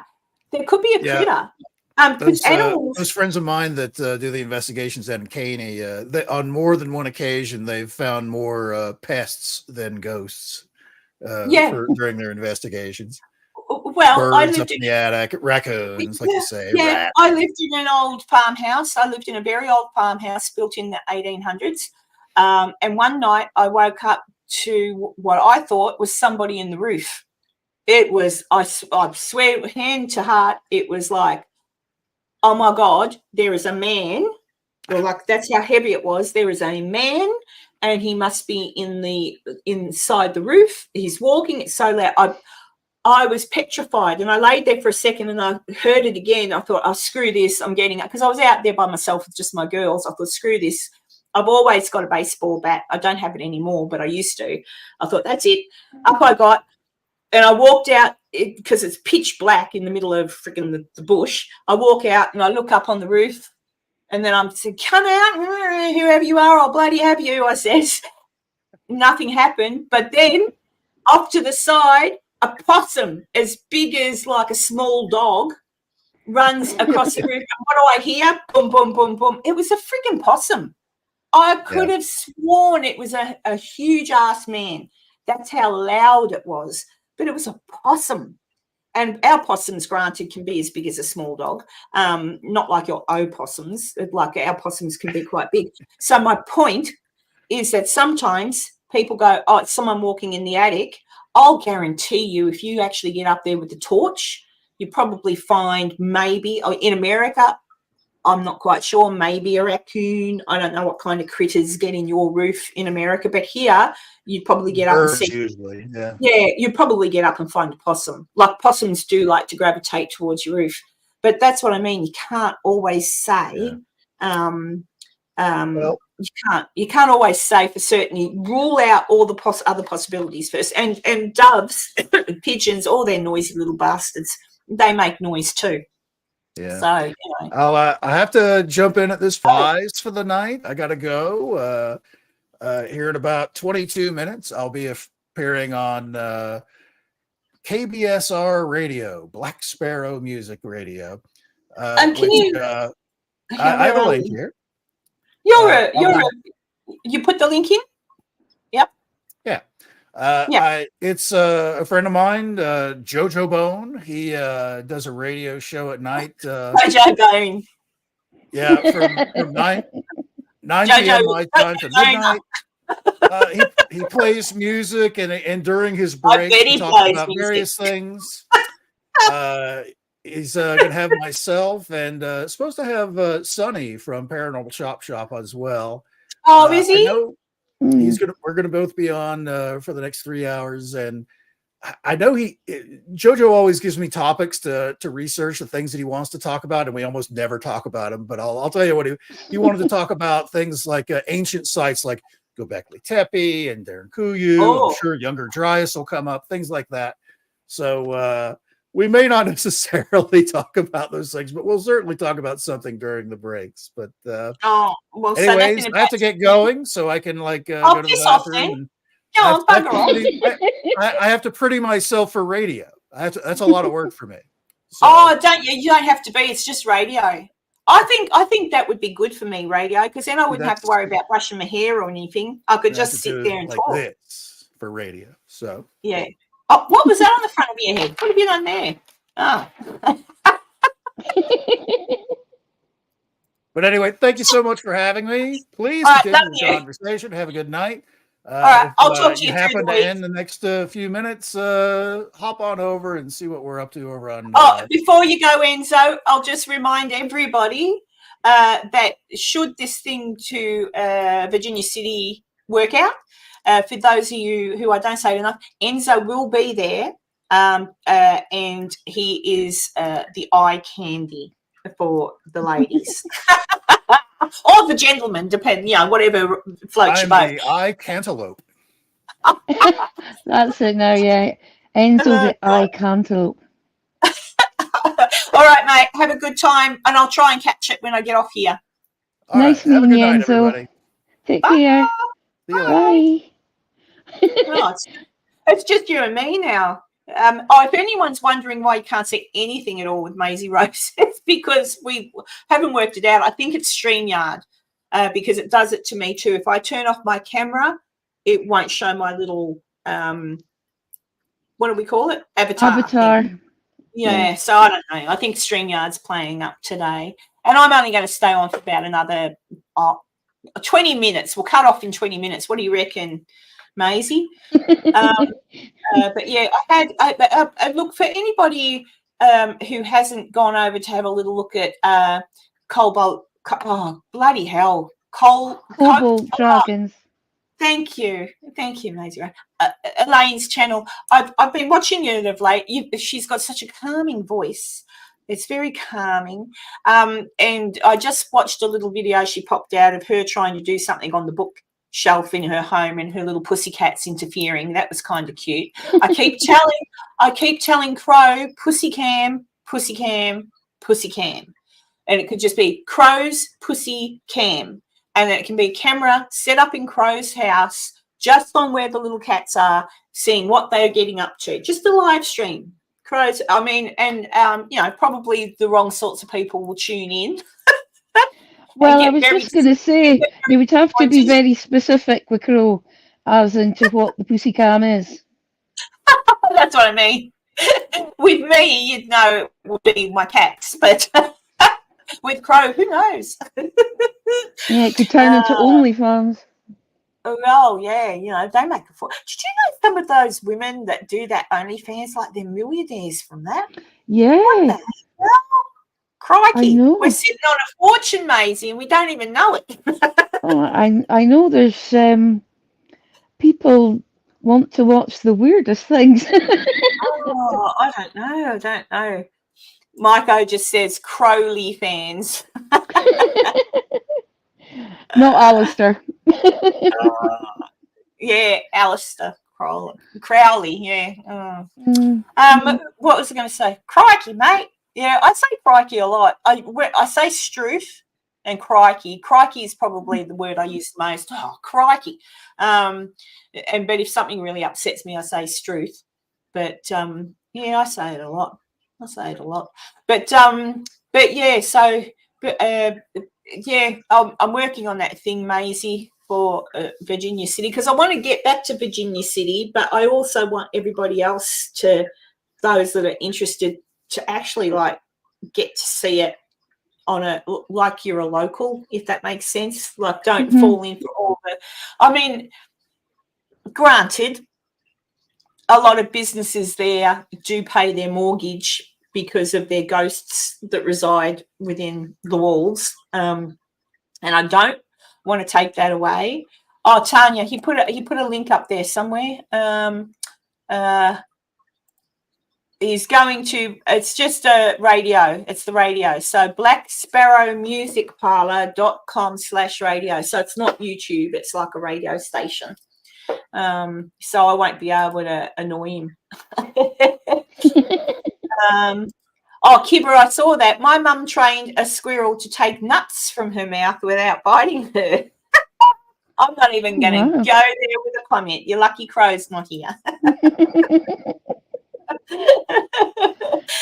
Oh, goodness gracious. So what are you getting up to this week anyway, Maisie, when we finish today? What is it there? It's Friday. Is it Saturday morning or Friday? It's Saturday. It's 2:45 in the morning. Oh, Struth, sorry. That's early. No, it's all right. No, you know me. Enzo's still listening. Enzo's listening. He's lurking. Watch out. You better not talk about him. Gosh, yeah, that's the thing. Hi, Regan. Hello. I haven't seen you for ages. That's the thing I sort of feel bad about, because we've got you in Scotland. So let's see. So it's nearly 1 p.m. in the afternoon for me. Yeah, it's early hours of the morning for you. I noticed that when Beardo does his live on a Tuesday night, it's Monday morning here really early. So if I'm awake at about 5:30, Beardo's just coming on for your nighttime. That's why I did. I'm going to have a go, Maisie. I'm going to have a go at you. I did do a live once just for you, and you never showed up. I did. I know. I remember. The one time I was asleep. Yeah, and I thought, oh look, I'll do that for her, and look, other people showed up. It's okay. But just because you often said, and you would say it's 2 a.m, and I felt so bad, so I thought, you know what, I'll work it out so it's in the evening for you, and you bloody went to sleep. How dare you? I don't know what I was thinking. I obviously wasn't thinking of your feelings. No, you weren't. No, and actually, I can't remember who all said it, but I do know later that day, the amount of people that were saying, Karen is looking for you. I was looking for you. I was saying, where's Maisie? I do these things where she doesn't show up. It's hard too, because if I were to do, I still want to try it. Do it, because I am awake at that hour of the morning, which is evening, like I am. And if I make sure, because I'm still respectful of certain people that, we know that Beardo goes live on a Tuesday evening, which is, so I would never do that. And Parple, he's a Thursday evening, which would be my he does Wednesday as well, so he does the games on Wednesday. He does. Oh, he's a million miles an hour, isn't he, Parple? He's an adorable little creature. He really is an adorable creature. He makes me laugh all the time. I was watching him. What was I watching him on? Something, and he was talking so fast I could barely keep up with the conversation. But he gets like that. So that's all right. But, yeah, he's absolutely enjoyable to watch. He is. He's a darling. Yeah, I don't think I've ever heard him say a nasty thing about anybody, which is beautiful. So yeah, what was that? Tanya says, because Mike says he was there for the live that I did for you, and Tanya, everyone was for Maisie's live except for Maisie. Oops. Yeah, Purple is wonderful. And that's what I mean. When I go to England next year, Maisie, it's serious. And then I'll even get you to come with me, and we might be able to. How close to Edinburgh are you? You might be. I'm just trying to think. I'd be about 40 minutes on the train. Oh, well, I'll have a car, so we'll be quicker in the car. I'll get a hire car. Mm. Oh, Cassie. Hello, Cassie. I just got home from my work party. Hey, are you drunk? Just us. But hang on a second.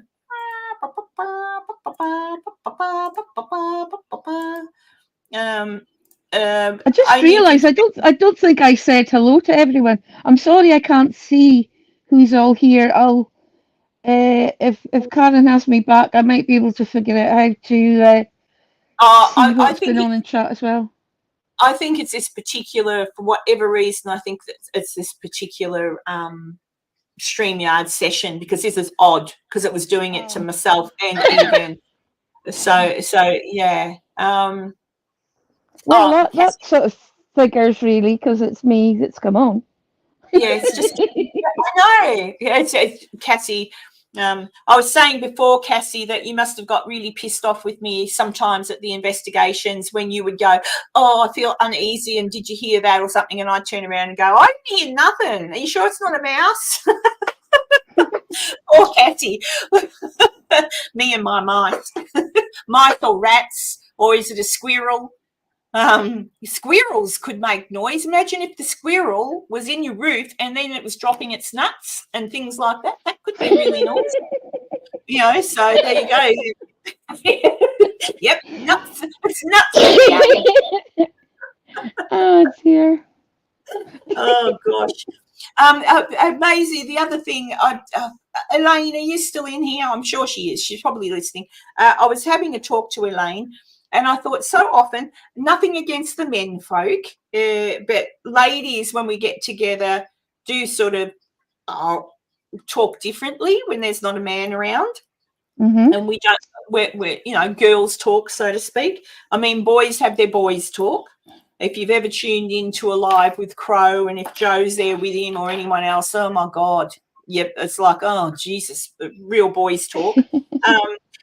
Well, girls have girls talk, but I thought in regard to the paranormal and all, and I'll ask you in a minute, Maisie, I'll actually get to the point in a second, but I thought it might be nice to have maybe once a fortnight a girls' night, like just the girls on a live, and just talk about, I don't know, crap. Yeah, that would be good. But just the girls. So I thought, and Elaine was up for it, and we thought next year, not yet, because, well, next year is only a bloody couple of weeks away, isn't it? Gosh, I know. But yeah, I just sort of thought maybe something like that. And maybe if Cassie had time, she could come along as well. She can tell us about all the massages she's done. And because it's girls talk, she can be really unprofessional and tell us if any good-looking fellas with lots of muscles have come in. Now, can you imagine if I were a man and I said something completely different and said so-and-so's a masseuse, and he can come in and tell us if he's had any really good-looking women come in. See, women can get a lot away with a lot more, can't we? But yes, it won't be naughty talk like that on the thing. It'll just be girls talk, just like talking about our paranormal things that have happened or something that might come up. And that leads me to you, little Maisie, because you do live in Scotland, where I reckon if there were any ghosties, there'd be a ton of them in Scotland. Anything weird ever happened to you that you can't explain that you want to share with everybody? As in well, yeah, I mean, there's been quite a few things, really. When I was wee, I used to freak my mum out quite a bit because she said that I would answer questions before she'd ask them. She would be thinking about something, and I would answer it. And it used to freak her out, so there's that.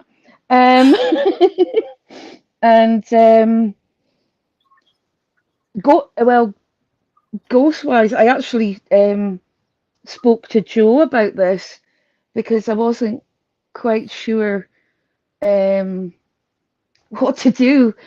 Myself, I'm the eldest of three.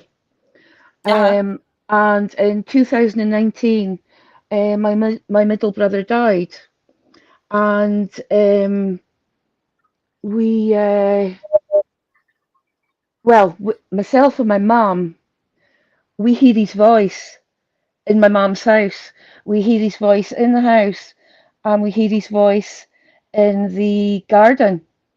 And it's um, it's as clear for long enough. Neither of us mentioned it to the other one because I didn't want to upset mum, and I was thinking, gosh, that's William's voice.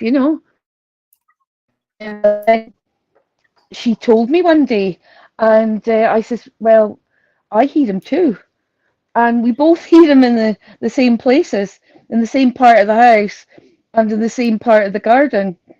And so I was asking Joe about it because I had said to Mum, I don't think you should answer. I don't think you should say anything out loud. And Joe said, well, it could be a mimic. It could be my brother, but it could be like a mimic. So But if it's your brother, he's going to think you're awfully rude not talking to him. well, I reckon he would know. I reckon He'd know if why you weren't.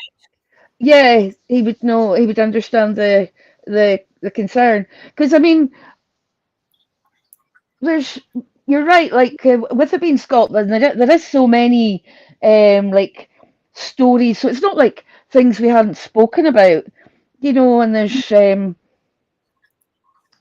ghost stories about things happening all over the place and other unusual things. There was in the area where I was brought up, the farm estate that I was brought up on. There's actually a very famous seer called the Bran Seer, and he made so many predictions that it's actually amazing the amount of stuff that he foretold. You know, Yeah. and there's even things like my granny. She remembers actually seeing some of the things happen. Like that, there's one weird one is just up the road on another part of the estate. Um, there was in the past this really grand house, and there was all these big parties and everything. And the brands here would get invited to these occasions. Sometimes not for the nicest of reasons. It would be No. more that people wanted to, make a fool of him, really. And he said to this family, he realised that, they were making a fool of him. So he foretold of their downfall. And he also said that he saw the day where a cow would calf in one of the towers. And What the hell would a cow get in the tower? well, this is the thing. It did actually happen. My granny remembers it happening because the family did lose their money. The grand house fell into disrepair. It's just, there's a lot. It's a lot of it's just rubble now. But at one point, the tower was being the bit building that was left and the tower was being used for storing hay and straw and that sort of thing. And this cow found a trail of straw going up the stairs. So she kind of ate her way up the stairs.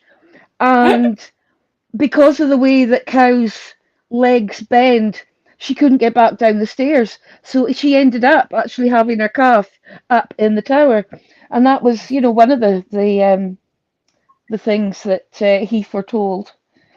That's But pretty, like that's a very odd thing to tell people of, and then because I'm thinking, how the hell's a cow get? Well, that's how the cow gets into the tower, then, isn't it? So, like in the turret, like that part of the yes, tower. yeah, in the turret, in the tower. So, Oh, but there's so many. I mean, there's been a lot of books written about him. And the poor soul came to a horrible end. He got tarred and feathered. It was oh, quite awful. Yeah, they used to do that, didn't they? Tar and feather. They used to do some horrendous things, really, back in the day. But tar and feather's pretty bad. yeah. There's a monument actually on the spot where it happened. Yeah. But Oh, well, we'll have to go and do a bit of Scooby Dooing when I'm there, Maisie, because yeah, I'm looking forward to it. Because it's one place that I've always wanted to go, and that's just because of the ancestral draw. Because I know that that's where my family um, came from. Oh, Julie, you're allowed to fall asleep. That's all good. I know, I'm a bit boring, but no, you need the rest, obviously. Now you've woken up to us talking about cows having babies in a turret in a castle. You're probably thinking, am I awake?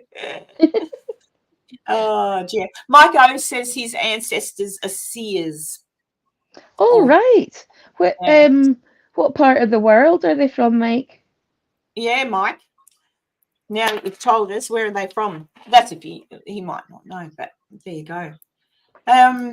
What else? Yeah, I just wanted to ask you about that because obviously living in Scotland, like here in Australia, our history is not as massive, obviously, as Great Britain nor America. But I mean, really, when you think about it, apart from Rome and other places in Europe, like England, Scotland, Ireland, it's all magical and mystical, like the history of the place. So I can't wait to get there and have a bit of a look around. And I think that's, like I said before, that's why I like Virginia City so much too, because when you walk in, it's like, yes, you see the cars and modern things, but it's very much that you're taken away from all the worries of the modern world because there's nothing there to remind you, until you drive down to Carson or whatever and go to is it called Jack in the Box? I don't know, some funny place. Oh, dear. Mike O says, great grandmother Carnahan, is that how you'd say it? Carnahan was one I knew of. She was Scottish or Irish. All Well, that's the right. thing. Well, that's the thing too. The Scottish history, the fact that the Irish come over to help the Scottish fight the English back in the day. So that's why like I've got Irish ancestry as well, but from Scotland. So they were Irish, but they came to Scotland during the time Uh-huh. of all that bizzo with King. Was it Edward? What was his name? The horrible king, the one that did William Wallace in. But they come over, so that's why I've got Irish blood, because the Irish and the Scottish kind of got along back then. They had to, because they had to fight everybody. Hello, custom screen printing. I'm not going to be on for much longer, actually. I've been on for 2 hours. 2 hours. I normally can stay on a lot longer, can't I, Maisie? Maisie Yeah. sometimes goes to sleep at 2 a.m. and wakes up and I'm still on. No, not really. I don't. Mike says his mum's side is Swedish, Dutch, Scottish. Crikey, that's a mixture. But yeah, so I've early on in the year, January, my birthday, because my birthday is January the 10th, and so that makes me a goat. It also makes me 1 year older in a few months. So I'm going down to not Melbourne. I will go to Melbourne, but I'm going down to Victoria because I'm in Queensland. So I'm going down to Victoria to visit some friends, and I've already booked it. So I booked a little investigation in the old asylum that's there. I've been there tons of times when I lived down there. I love the place. I know it sounds silly, but the grounds are just beautiful. And since I've been there, they've also fixed the building up so it's a bit safer. There's not a likelihood I'm going to go through the floor down to the basement. So I'm looking forward to that. And I put a deposit, because you'll note whenever I do anything, I do it with my phone camera. Uh-huh. only good people are born on the 10th of January, probably not paranormal. Yeah, what was I saying? Yeah, so I put a deposit down on a better, like an actual camera. I can't afford one of the zippy doodad ones like Cassie and all that has, because they're like $2,000, just under. Like, that's a lot of money. But I've got a camera that'll be a little bit better than my phone camera. And if you've noticed, if I can avoid investigating in the dark, I do.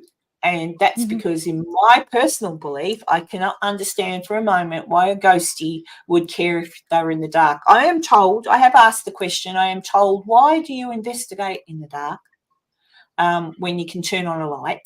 And I'm told by some that it makes seeing certain things possibly easier with your night camera or something. Look, I really don't know. Having been in places when it's dark, I don't understand why you won't just turn the light on so you can see.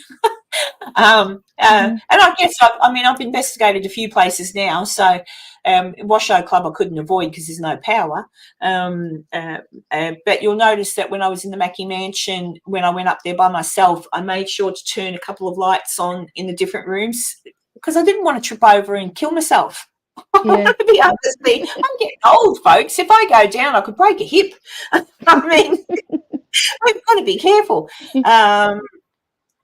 Yes, Tanya, I think you're right. Tanya's just saying investigating in the dark makes it scarier for people watching it.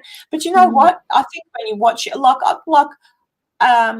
watch episodes. We all do, where they're in the dark and they've got their night camera on, and we can see.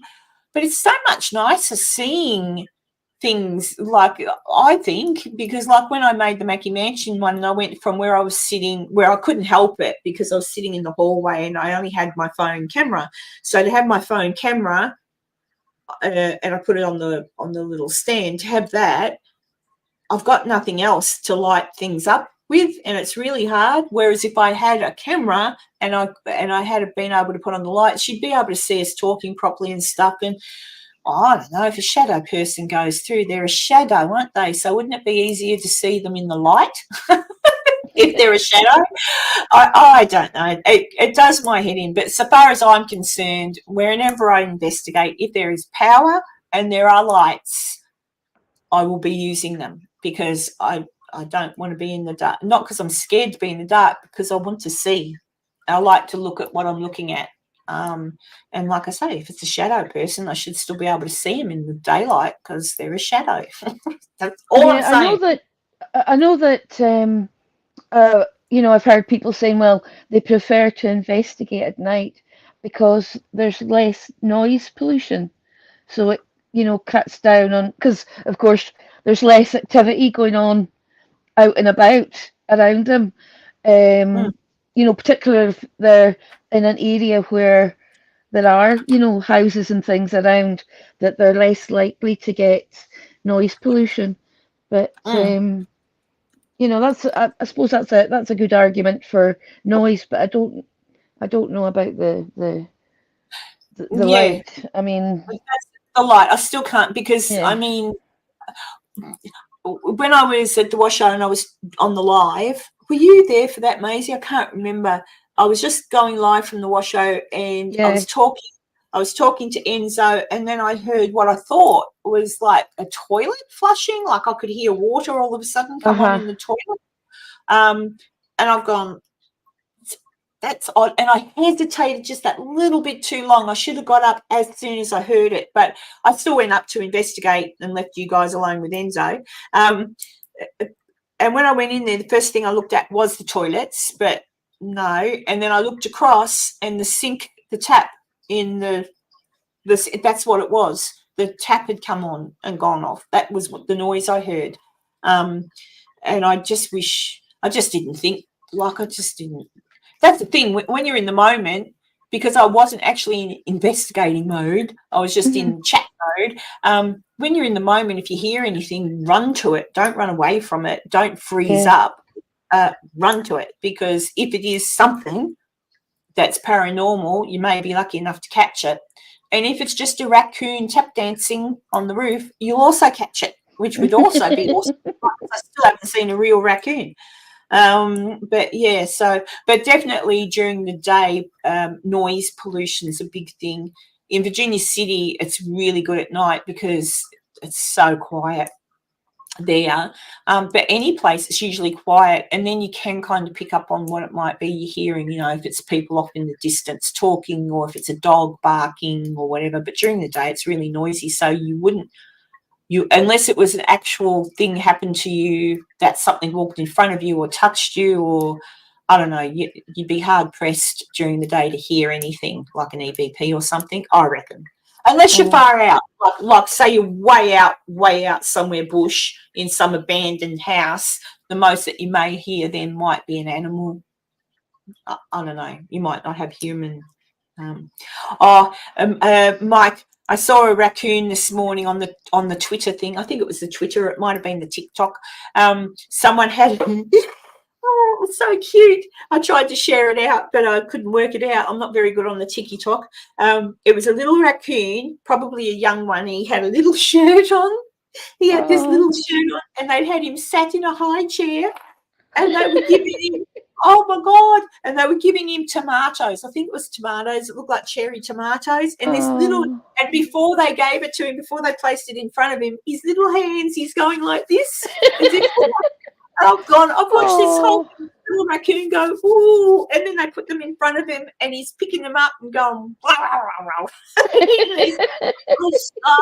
I would move if someone said, Karen, here's somewhere to live, and here's a pet raccoon. That's it. I'm on the way. It was so cute. It's on I think it's on it might have been Instagram. It was one of them things, but there is a channel there that I followed, and that's where I saw it. And it was something raccoon. It's a raccoon thing where they show all little things like that. I'm like, oh my God, I'm in love with raccoons. I don't know how anyone can not like a raccoon. Obviously, they are very cute. They're so cute. Obviously, if they're wild ones, like any wild animal, you've got to be careful. But if it's one that it's like a baby and you raise it, they're awfully clever. Like, they're so clever. And they've got little hands with little thumbs. Like, they're so agile, aren't they? Oh, they're so cute. I remember watching that movie, an animated one years ago, and I can't think, someone in the chat might be able to tell me. Bruce Willis was the voice of the raccoon, and it was an animated movie. And I thought, oh, aren't raccoons so cute, even though it was Bruce Willis's voice. Yeah. But that's when I fell in love with raccoons and had to check them out. I can't think what that is. Guardians of the Galaxy is the only one I can think of, but that isn't Bruce Willis. No, that's Jesus. Oh, wait a minute. Eyes. I got my brother. Yes, I got my brother's. Oh heavens, what is it called? I don't know. Someone Open Season. Is that what it was called? That's it. Yes. I got that from my wee brother. He loved it. Yeah, Open Season. Yeah, where he right at the start he's stealing everything from the bear that's asleep in the cave, and I'm like, oh, and the whatchamacallit machines. What's Kibba got to say now? People who want to catch some lives on Christmas Day this side of the date line starting at 1 p.m. UK time with Beardo gets scared and changing every hour to someone else. Oh, that's right. So they're going to interfere with my live, are they? Right, that's it, Beardo. Bradley Cooper, yeah. Bradley Cooper does the voice of the raccoon. But it's really like that. Bradley Cooper should just have done it in his voice. In Guardians of the Galaxy, yeah. Yeah, I do like the Guardians of the Galaxy movie. The first one, I don't think I've watched the other ones. Hang on, was it the first one that has My Heart Throb? I know it's shown my age, but Kurt Russell. I love Kurt Russell. But anyway. Have you seen his son?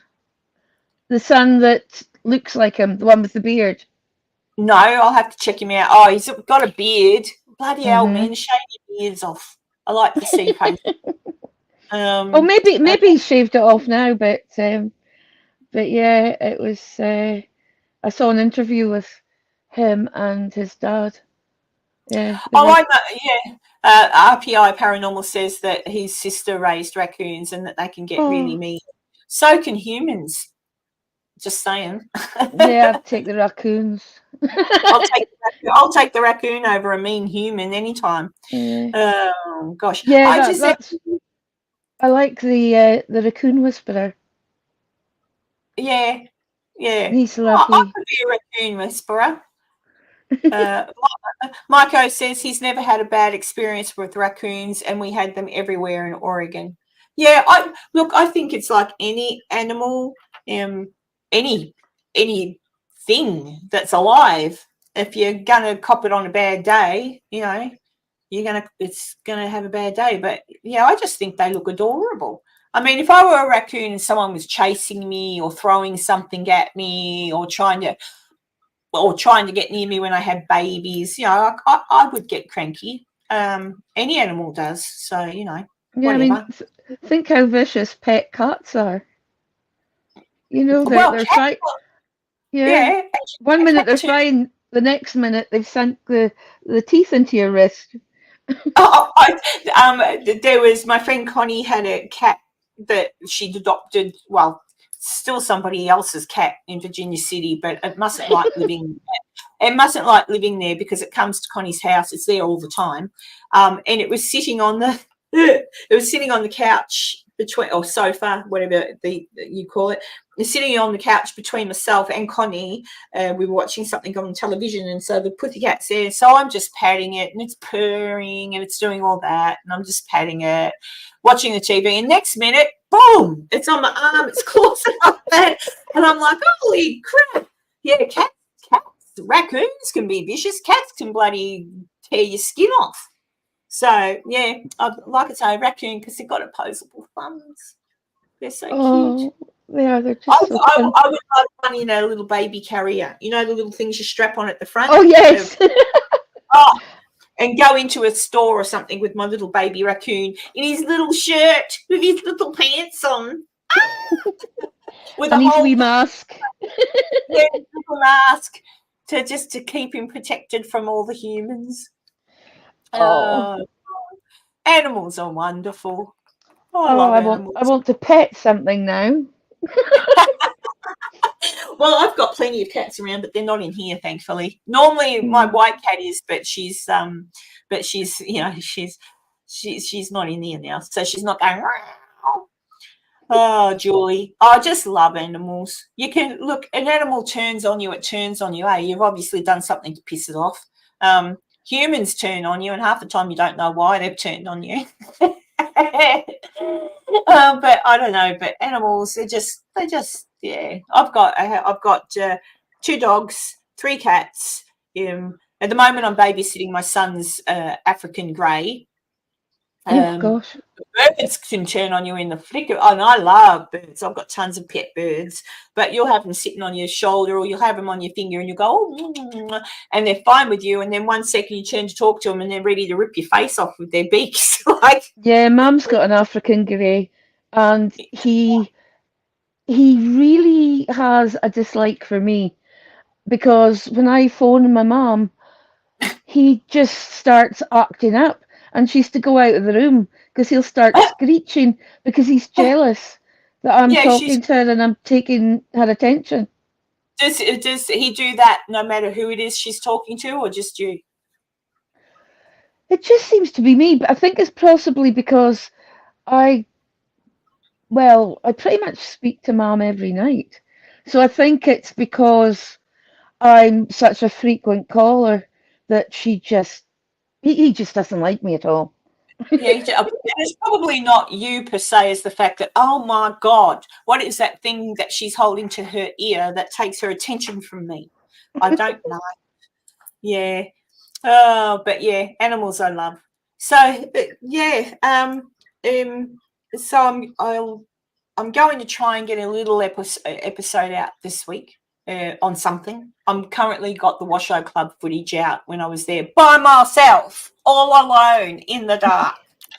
With all you were there by yourself? Wow, that must have been scary. Yeah, in case I haven't told you, I was in the Washoe Club by myself in the dark. Oh wow, in the dark. Oh no. How did you survive? Oh geez, I did. It got boring. it would have been a good idea to have someone with me, because I could have just been talking and it would have, but yeah, so I'm going over that footage now just to see.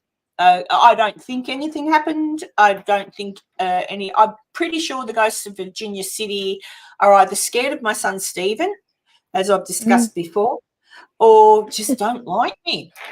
Or also, I did note that both places I went to, the Washoe and the Mackie, the night previous to me going there, had people go through to investigate, like groups.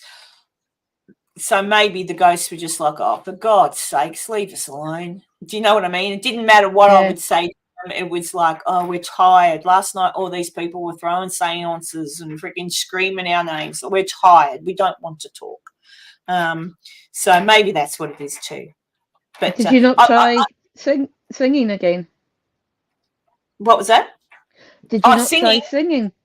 Actually, I did on the. I think I kept it in on the. I noticed now I do that a lot, and I don't realise I'm doing it. But I did do that at the Mackie Mansion. I was walking down the stairs and I was singing. I was humming. What was it? I was humming something about money.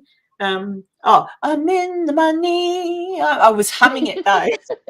I don't know where that came from. Maybe it was a previous person who bought lots of silver and thought they were rich. I don't know where that song came from, but I was humming that as I went down the stairs. I don't remember humming in the Washoe Club, but I might have, because I didn't remember humming in the Mackie. But yeah, so I'm going over that footage now. I'll see if there's anything interesting. At the very least, I have managed to find out information on the gentleman who took his life in the Washoe. So I've got photographs of him, and I've got a photograph of his son, because the story is correct.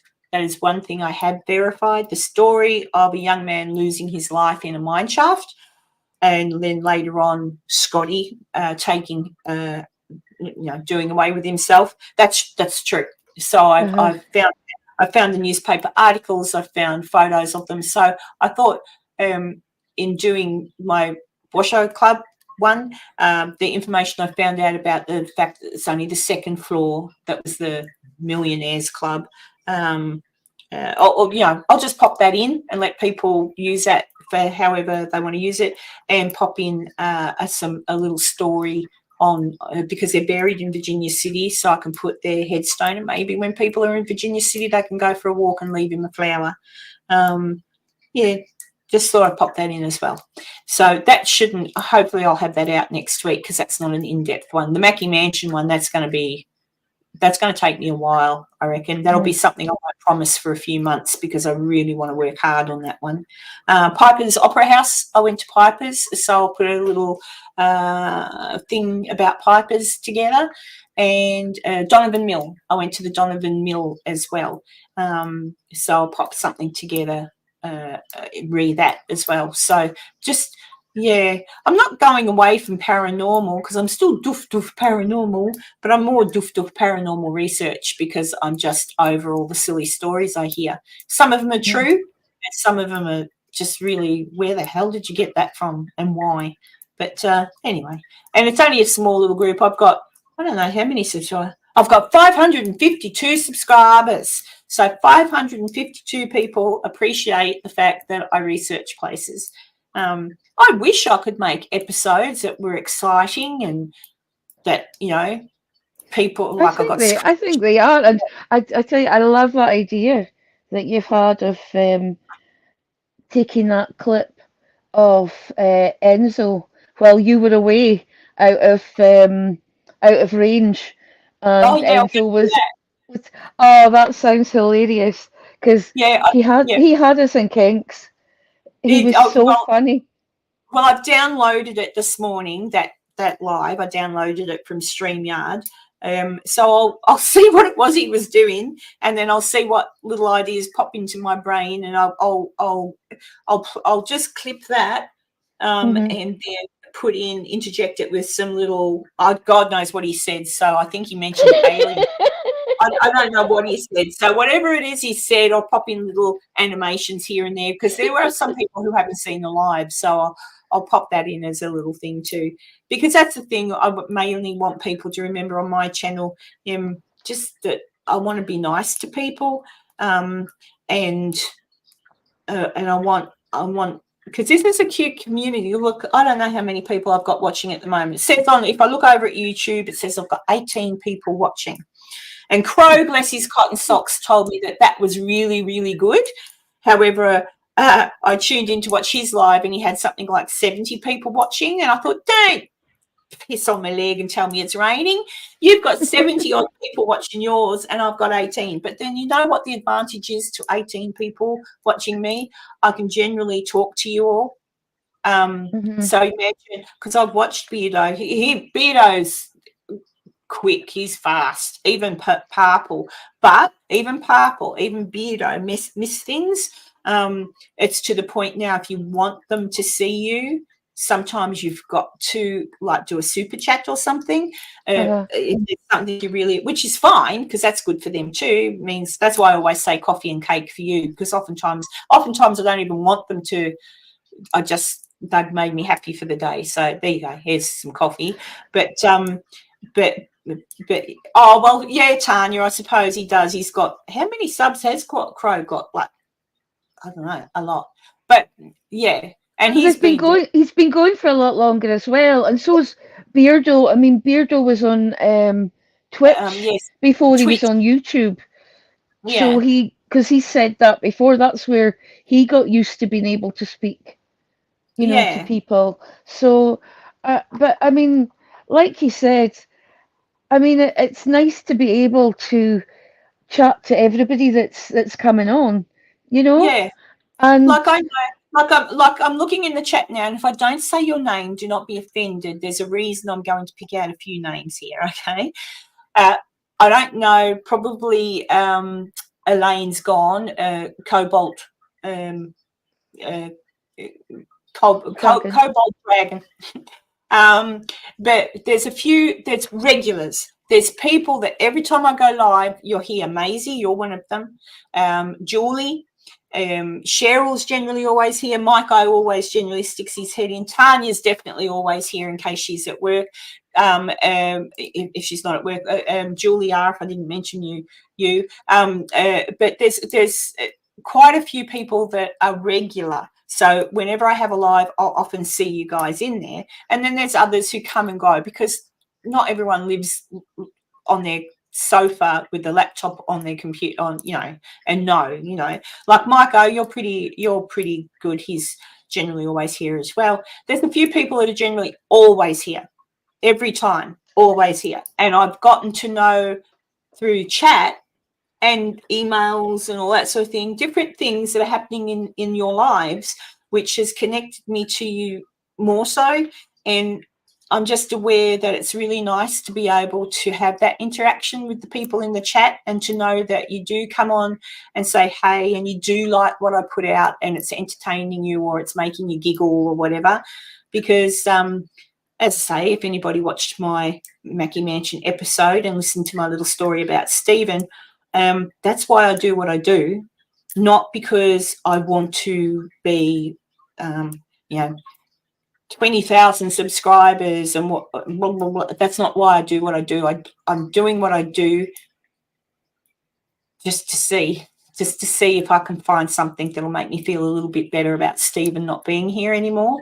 And I said it to Enzo earlier, if I actually ever do have anything happen that solidifies, like not things from when I've been asleep and wake up. I really, really do believe sometimes when you've been asleep or you say you're asleep, I was in bed and I heard a noise. I really, really unfortunately think that somehow maybe you are asleep and you just haven't realised you've dozed off and it's so real to you that when you wake up, you're not really awake. Do you know what I mean? People might argue the one, but I think that's got something, and I'm not saying it's not a way that the other side can like that might be a way that they can contact you without scaring you too much, maybe. I don't know, but I don't know anything that's sleep connected. I tend to listen but slightly dismiss. If it's while you're awake, and you're awake, you're cooking dinner, or you're sitting watching a movie, or you're sitting on a train or whatever, while you're awake and something happens, I tend to listen a little bit more intently on that, because there's no way you've dozed off and imagined it. But yeah, the minute I find out anything, I'll probably, just so far as ghosts, spirits, things like that, I'll just stop. I won't need to look any further because I'll know. Does that make sense? Yeah. But I won't stop with the history and the research of some of these places. But yes, Michael, lucid dreaming. Just because I won't stop with the research, because there are other people on a journey much like me. And even you lost your brother the same year I lost my son. It's still fresh. And so I'll never stop looking at places and thinking, hang on, is that true? Because you do see a lot of people watch content, probably with similar reasons to what I have in regard to my son, hoping to get some real proof that something's really happening, so you can feel, the grief can stop. You know what I mean? Like, you can stop grieving. Yeah, it's hard for me to verbalize what I mean. But losing a brother is shite, the same way as losing a child is. Losing anybody is terrible, but it's really different when it's your kids. But yeah, so that's why I do what I do. So I don't do it for the 10,000K subscribers and the super chats and buy my merch. Like, even though I went Crooked Mike before, I don't get here and go, oh, buy my mug. There's my merch. There's the link down below. Buy my mug. I don't do that because I don't care. That was something I did because Mike said, oh, yeah, you should have. I can't remember. Do you remember who was talking about that, Mike? I can't even remember who was talking about. Someone, it might have been Jason on one of his, but someone was talking about merch, and I said, no, I haven't got any merch. You'd want mine. And I said, who would want my ugly mug on a mug? I think I made a joke. And then I think it was Mike who said, oh, I'd buy a mug. So that's why I did my mug on a mug. But yeah, I don't really. Oh, it was Jason. Yeah, I don't care. I'm happy that I come on here on generally a Friday night, and the regulars come in, and some not so regulars, God bless you. And we sit and we have talks like this, and we laugh, and I say inappropriate things, so sue me. And sometimes I say stupid things, and sometimes I go off on a rant. Whatever, I don't care. I feel like this is friends. This is people that I care about. And anybody who, I did get people unsubscribed from me, Maisie Rose. I lost 10 subscribers. But really? yeah, I did, because I obviously said something they didn't like. But you know what?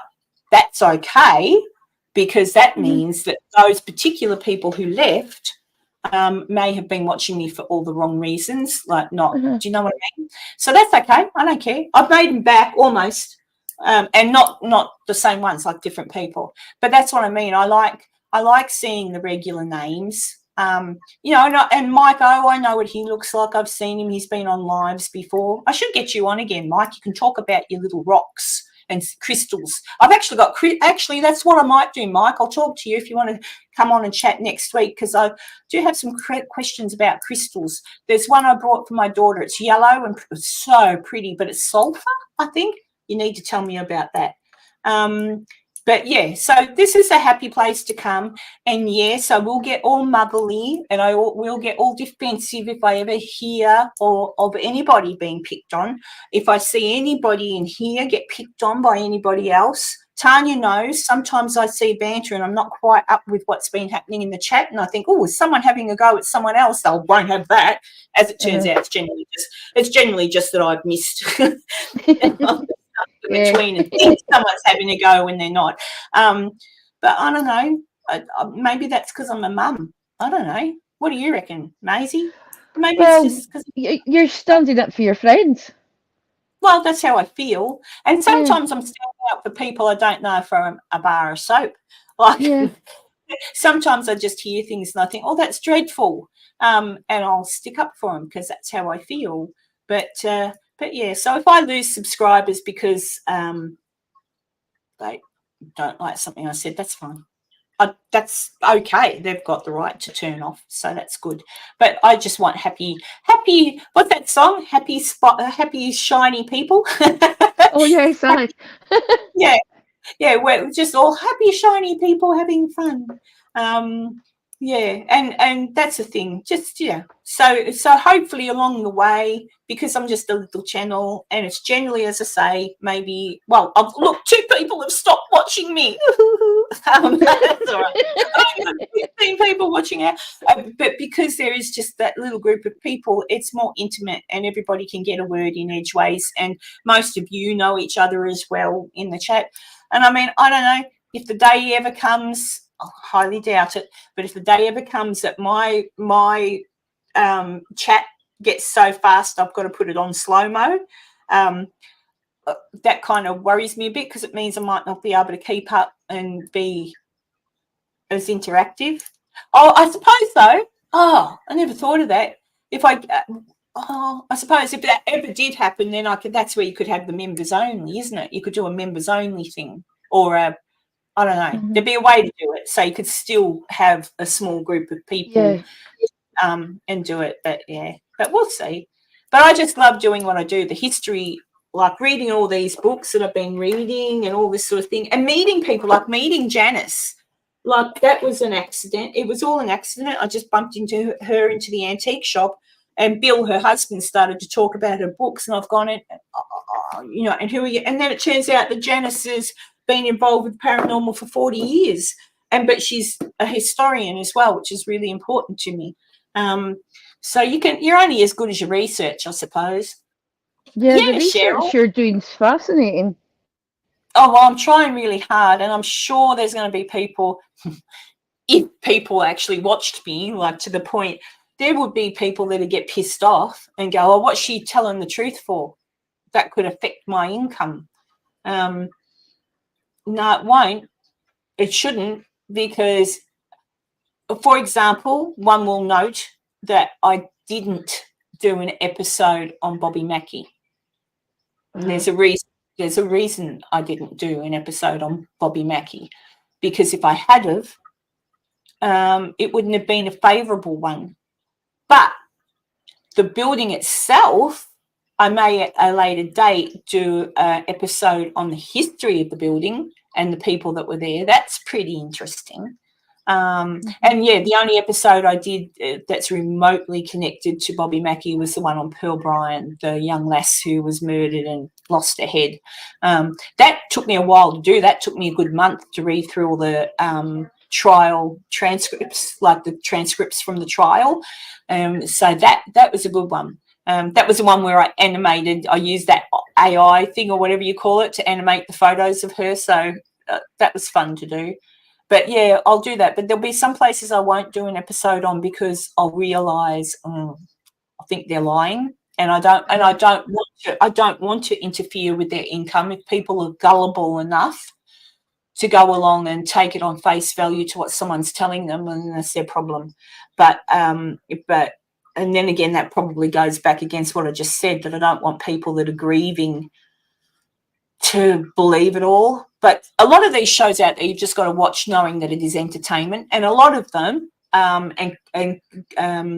Elaine Cobalt Dragon will attest to this, because she goes onto their channels and she'll look at the about section. And a lot of these channels that are getting done for overdoing things, it actually clearly kind of says it's an entertainment show and stuff. Not a lot of them. There's some of them that absolutely don't even use the word entertainment. But the bigger ones, the ones where they've got 10 million or 20 million or whatever, the bigger ones, it's clear that it says entertainment. So that's okay. And they're entertaining to watch. They're funny to watch, some of them. I've even watched old Ghost Adventures episodes the last couple of weeks, because Janice was on them and I didn't know. So I went in and found the episodes that Janice was on. And yeah, once you realise and you do research, just take it on face value. I used to watch those and think, oh my goodness, wow, geez, oh gosh, that's wow. Now I watch them and I go, there's no way you got all that in one night. Ghost hunting is totally boring, as I can attest to being at the Mackie Mansion. And the Mackie Mansion was interesting because I was there with a friend. That was kind of fun. But Washo, it was boring. Once I got off the live stream and I was upstairs and I was doing everything, I was there, I stayed there, but nothing happened. And I thought I really should have brought a pillow and a rug. I could have just slept. And then maybe something might have woken me up, because it's clean up there. I'll give them that. But that's not to take away from anyone who has been there and has had an experience, because too many people have said something's happened. But I was very disappointed because only a week previous, someone told me that they were there after everybody had left, and there was running around on the 3rd floor. But then that's where my point before about, raccoons, possums, squirrels, they're bloody loud when they thump on a wooden floor, is all I'll say. So I don't know. Particularly at night when, everything is that bit stiller. Yeah. And the other thing too, the wild horses, I'd laugh. The wild horses at a distance, because when I was asleep, I don't know why the wild horses like to stay near the door, near places I sleep at. But they do. And I got woken up. I was awoken out of my sleep, I would dare say, by the wild horses having a fight. Something like a noise woke me up.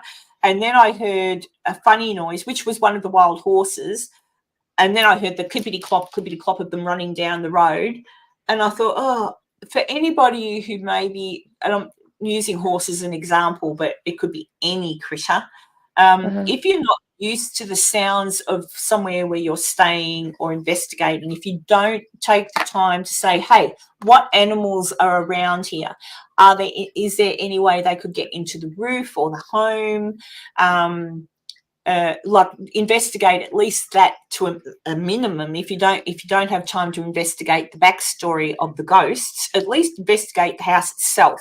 What could catch in the wind and blow and bang? What could sound like footsteps? What could, at least look at that so that you can rule any of that out if you hear it. And for anyone, Crow actually asked me this question the other night. And it was, he said, when I was at the Mackie Mansion, he watched an episode where there was loud banging on the wall. I don't know who he was watching, but somebody did an episode on the Mackie Mansion where there was bang, bang, blah, blah, blah, blah. And I said, well, there was like a hanging pot or something, like a plant when I was there. I said, could have been that. And he goes, this was much like, this was like someone with their fist against the wall. And I went, okay.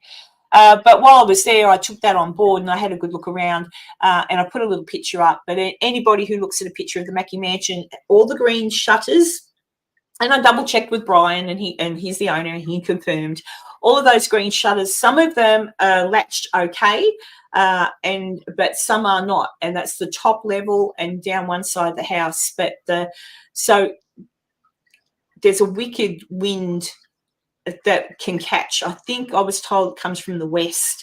If it comes from the west down the mountain, it's quite strong and it can pick things and they'll bang. So those shutters aren't tied down, like they're not secured properly, and the wind catches them. And when the wind catches them, what does it do? Really loud thump against the wall. So I did tell Crow that. So I don't know. I haven't had feedback from Crow yet as to whether or not for him to rewatch that episode, whoever's episode it was, whether or not that therefore made sense. But that's what it could have been, because it's loud. It's very, very loud. I'm surprised they haven't broken, but they don't swing open. They kind of go out and bang and bang and bang, and depending upon the wind. So that'd scare the shit out of you if you didn't know. What am I missing in the chat, people? It's probably, I'm getting tired. I think that's why I'm talking too much. What do you reckon, Maisie? I need what time is it there with you now? It's almost 1:45. So I've been See, I said I'd only be on for an hour and a half, Enzo, and he's gone now. I said, I'll just stay for an hour and a half, Enzo. 2 hours top. It's almost been 3 hours. Bloody hell. I'll tell you what. Julia, yes, yeah, I do. doofdoofparanormal@gmail.com. It's in my. Actually, they've moved the about section in here, but if you go to it's there. So doofdoofparanormal, all together, all lowercase, @gmail.com. So you can send your abusive emails to me there. Don't you dare. But I'm always happy if someone says to me, oh, hey, Karen, but did you know? Or, oh, you know what you said about that, Karen, here's some evidence to show you that might not be so. That's cool. I'm happy with that, because I will admit if I've made an error, and I want to know if I have made an error in my research or whatever. But if I don't think I have made an error, you'll know. That's the thing. You're actually looking for the history and what's actually happened there, whereas you've got these channels that they're just looking for content and they don't care how they get it. Then you've got other channels that maybe aren't that experienced, so there's things that they don't know how to debunk, so they're getting all excited about things that you could explain if they were a bit more experienced, and hopefully they'll learn and then go, oh God, I remember back when I first started, the slightest noise and I'd be thinking it was something, but now I know it's, like a house settling because it's cooling down, these sort of things. But no, I mean, it's great, I think, that we actually do know now, channels that we can watch, and we know they're being genuine with what they're presenting. Well, and that's what I mean. Like, I don't probably. Thank you, Tanya, for sharing out the email. Thank you. Good work. I see you did it up earlier. And thank you, Catherine, for sharing my channel. But that wasn't the email, but thank you for sharing the channel. Thanks, Tanya. Email me. It's all good. I like to get emails. I like to talk to people, and because sometimes there's things, I guess, people don't, and fair enough, don't want to talk about on the chat, but would like to talk about on a personal level, and I'm happy to do that, because sometimes late at night in bed and I'm bored, it's kind of like getting a letter. It's like opening up the mailbox and you get a letter. It's nice. What was I going to say? I was going to say something, and it was because of the chat. I saw something in the chat. Hang on a second.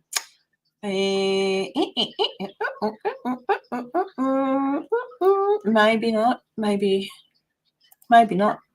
Oh, Anthony. Hey, I say Anthony because that's how it's spelt to me. Just tell me I'm saying it correctly, mate, because nothing worse than something not saying your name correctly.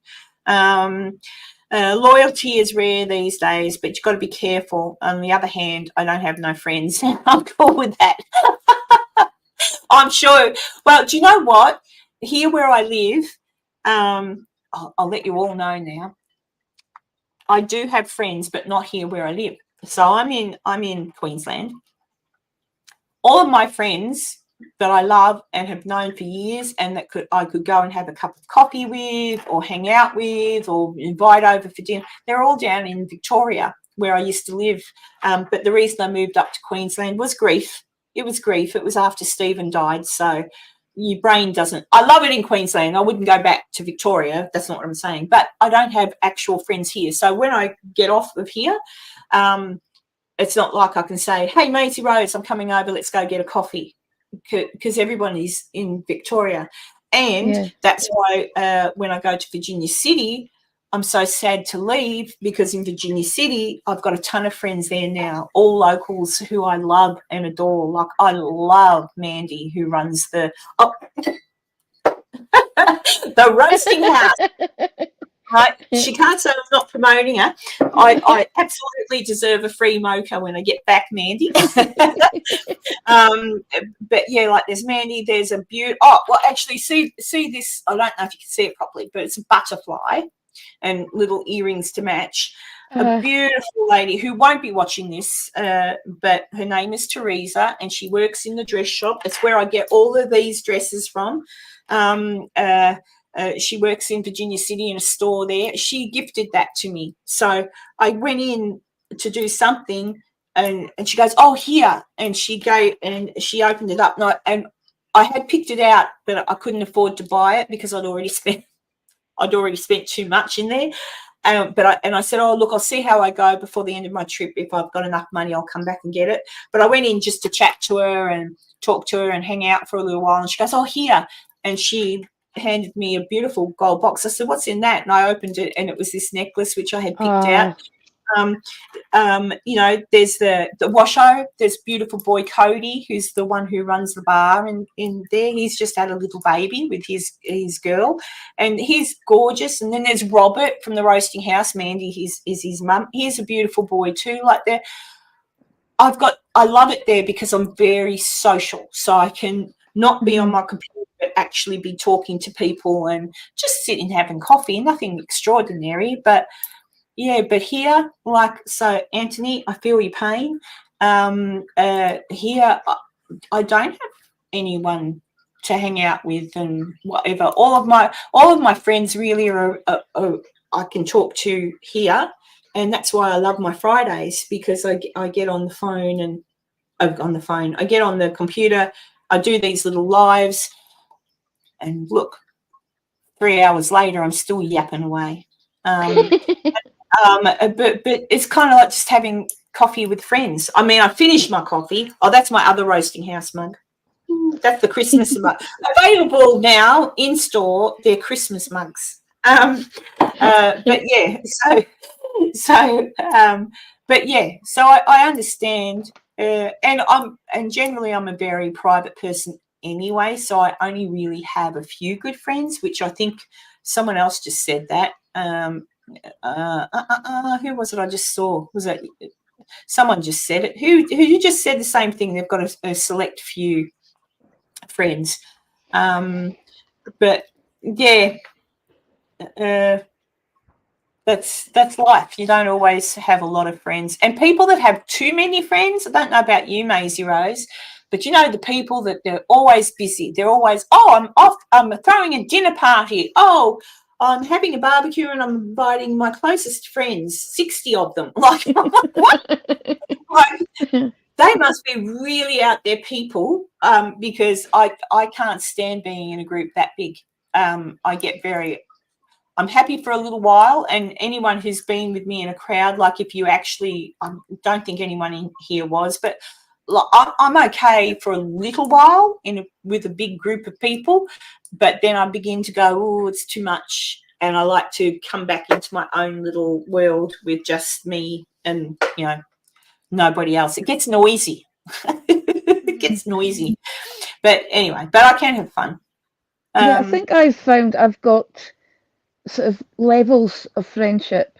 I've got close friends, but then I've got other people that are friends, but they're a different kind of friend.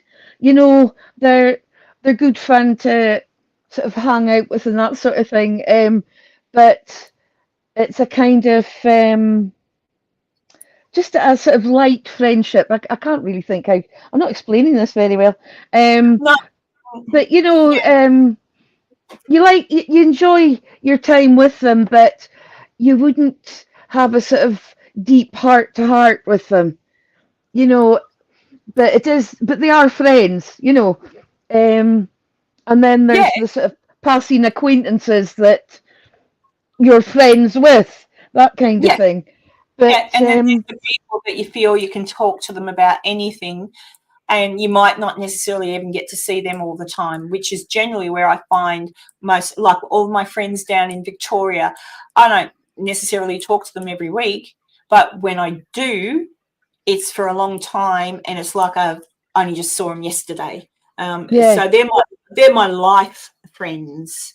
And then, yeah, but I found it to be, I mean, I met Crow.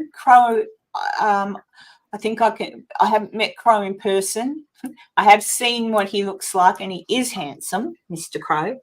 He's not listening anyway, but he's a beautiful man.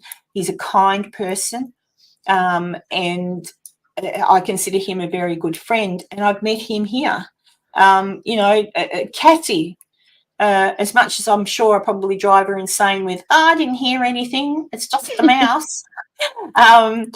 A beautiful girl, Cassie, a mum, 5 kiddies, and Ron's a lovely man, and you know, I wish they were closer, but I've made lots of friends through the internet, which back in the day, my kids used to be on the computer and say they were talking to a friend, and I go, oh, for God's sakes, get out and make real friends, not internet friends. Yeah. But I've since discovered internet friends, despite the distance, despite the fact you may not get to see each other in person, they can be friends and very supportive. And I've actually reached out to a few people, Tanya, just for support, because I was feeling like, oh shit, you know, just make sense of it for me, please. So I've got good friends, you know. Oh yeah, Maiko says condiment friendships is what I call those. Close friends I haven't met in person but have more value in their integrity. Yeah, Mike. Like it's weird. It's weird, this world we live in. But yeah. Tanya just says I need to get that cough looked at. And you too, Rosie. Rosie is the same. I've reached out to Rosie and you know, so I'm yeah, it's really nice. It's really nice. So, but I'm trying to learn more and more, unless it's something. Okay, there's a ghost in my garage. I'll tell you what. There's a funny little toy. There's no ghost in my garage, but there's it's a cat toy and it's a fish that if it goes off every now and then it sort of flops, but it's it hasn't made a noise all day and it's just gone off across the floor. So there you go. Watch out, it's a ghost. Yeah, I kind of wish, sometimes I really wish I had a ghost in the house. I think I'd love that. I've made jokes about it before, but I think it would be really fun if you were sitting there bored, having a cup of coffee by yourself, the cat's asleep, the dog's snoring, and then Fred, the friendly ghost, decides to walk out and say hello and have a chat. No, they don't eat. They don't use power, you know, they don't need a bed. Pretty good friend to have, the ghost. Yeah, it don't take up much space, you know, it's, yeah. Yeah, they don't take any space. You know, if you want to ignore them, you can. What's Cheryl say? Oh, and because Cheryl lives here in Australia too. Hang on, Cheryl, Tassie, isn't it? You're in Tassie? I forget because there's D's in. I often forget, but I know Cheryl's here. My best friend is my mum. All other friends left when I could do anything for them anymore. I don't. Yeah, and that's cute that your best friend's your mum, Cheryl. I like that. All mums should be your best friend. Doesn't actually happen. Some mums are just assholes. But on the whole, that's how it should be. But that is a true test, isn't it? When you have other things happen in your life, you know, that keep you busy, and you can't give friends the attention that they may want. Well, then if they leave and they're not there anymore, well, they were never your friend. Because if they understood that you're busy, because in Cheryl's instance, her mum, she looks after her mum. You know, and she needs to. Did you, Julie? Hang on. Oh, you're a good girl. Thank you, sweetheart. Thank you. I'm going to get. Kind.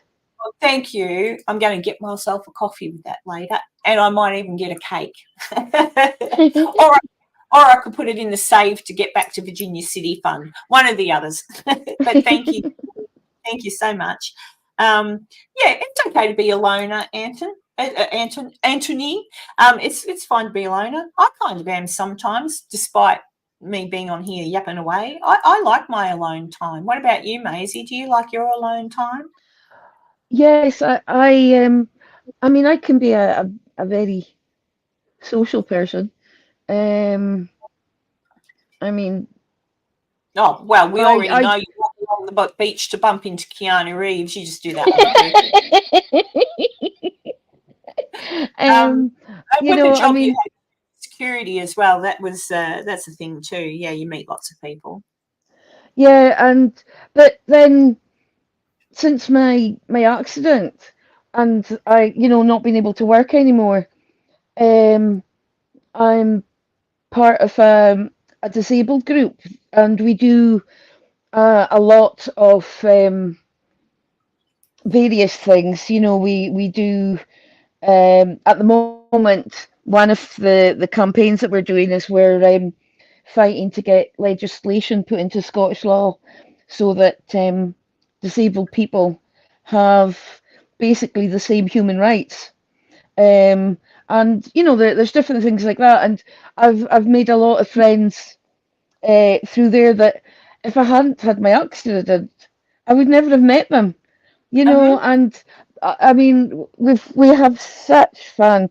Um, so, and I'm at our meetings, at our big meetings. I mean, there's usually something like 150 Oh gosh, in person at our big meetings, and I'm quite often one of the ones that are asked to stand up and talk to ask questions to the local MPs or whatever.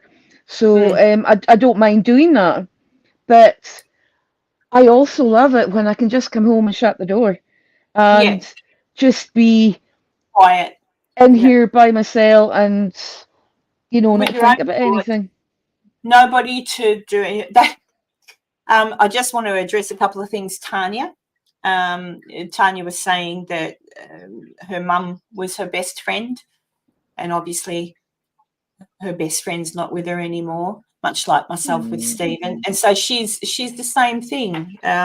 Just looking for it, just want to know.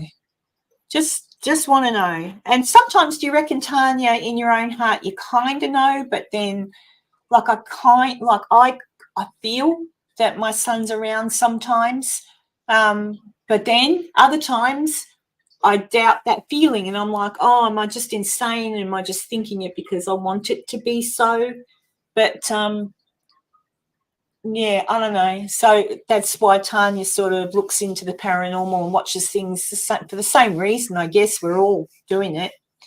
And then, and Julie, you know what? I think it's hard for everybody. Some people go in and trust everybody and tell everybody their business and think that nobody's going to hurt them because why would they?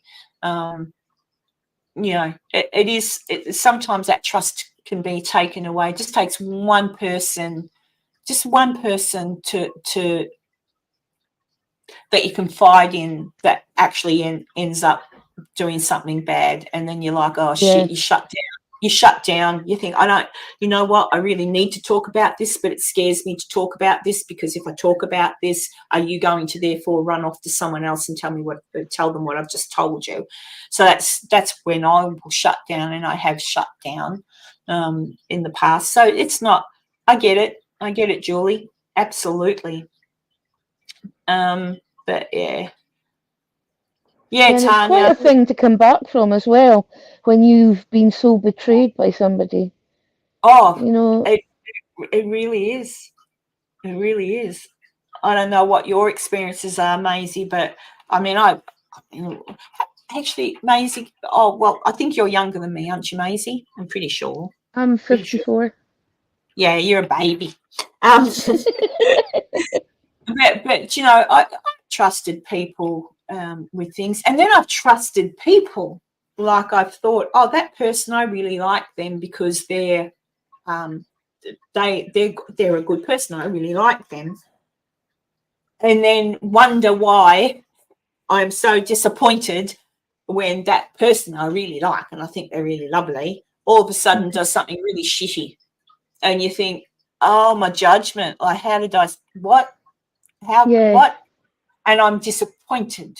I'm disappointed in myself for thinking that they were really great when they weren't. I'm disappointed in myself because, I think to myself, stupid. But I think sometimes we just take people on face value and we hope that they are what they present to be. And then, yeah, everybody's done it. Everybody has to have done it in their lifetime. Put your trust in someone, only to be let down by either them breaking that trust with you or just doing something completely that you would never have dreamed they would do. And then that's like, oh, you wonder, you think about how good your judgment actually is, and you think, oh, shit, I'm stupid. But you're not stupid.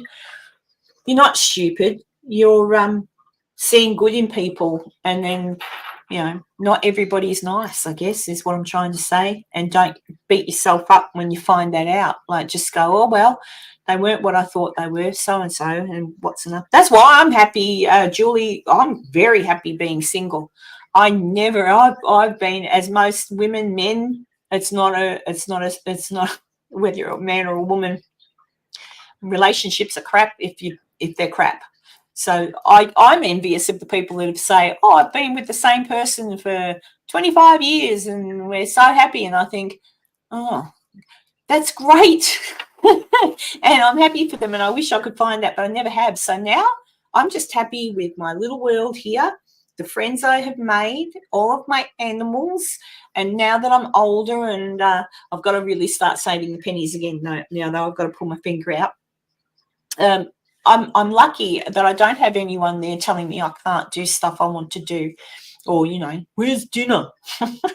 This house is a mess. This house is a mess. Oh, I don't like your hair like that. You're fat. Like, like, I don't have anybody telling me stuff like that anymore, and I don't miss it. I don't miss it, and I make jokes. You all hear me make lewd jokes. Well, why not? It's funny to make jokes sometimes. The world's too serious. So I make jokes and I imply that I'd be interested in this, that, and the other. Honestly, Rosie, I think if Keanu Reeves knocked on my front door, I'd go, oh, really? I'm not in the mood. But I'll make you a cup of tea. I'll gladly have a hug and a cup of tea. How's that sound? I really, even my Scottish man in a kilt. Even if he did look like Jamie, okay, I could be tempted to go back into if he was in a kilt and looked like Jamie. Oh, that man is that that man's a drink of water. Yeah. Oh, but yeah. Oh, what's Julie say? I try to trust people because I want to be open about myself. I just need a balance. I either overtrust or have no trust. I think we're all the same, Julie. Honestly, I really do. Oh, what's Mike say? I tell my wife all the time how horrible humans are and that I come into these communities and forget that. Yes, Mike. Me too. And every now and then, that's what I was saying about the subscribers I lost the other day because of what I said. You know what? That's cool. Because I stand by behind what I said and how it made me feel. And if those people went away because of me being honest about my feelings and my sadness, then I don't want them in here. To use Elon, I can swear now because I've been talking long enough. Elon Musk the other day. Has anyone seen that little interview of him when he was going? Yes, yeah. I loved it. So in the famous words of Elon Musk, you can all fuck off. I thought that was brilliant. Fuck you is actually what he said, wasn't it? Fuck you. I thought that was brilliant. Oh, God. But see, people trying to bribe. I thought that was it, Elon, because Elon Musk, for those who haven't seen it, he was giving an interview on something, I don't know what, and someone asked him about advertising. People were getting cross about advertising on, he calls it X now, doesn't he?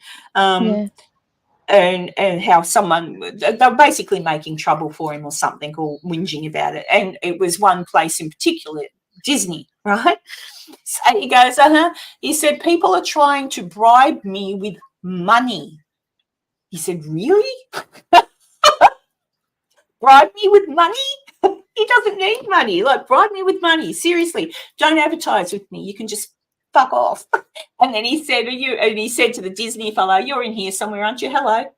Like, I thought, isn't that marvelous? Someone finally telling someone to, and it might be Elon Musk, the richest man in the world, but whatever. I just thought that was brilliant that finally someone said what. And may I just add, for those for you who don't know, Elon Musk has Asperger's, so a lot of the times people get really cross about how he says things or whatever. Bad luck. That's how he talks. So I don't know. So love him or hate him, I just thought what he said was brilliant, and that's sometimes how I feel. Just fuck off. So that's what I mean. I don't need people watching me that if you want to support people being horrible or nasty, go somewhere else. That's just my thought. That's the end of my current rant. What am I saying? I don't know what I'm saying anymore. I was ranting. We all need a rant. We all need to rant. I tend to rant every week. But you see, that's what I'm saying. I come on here and I see the regulars. I can see my regulars. I know who you are.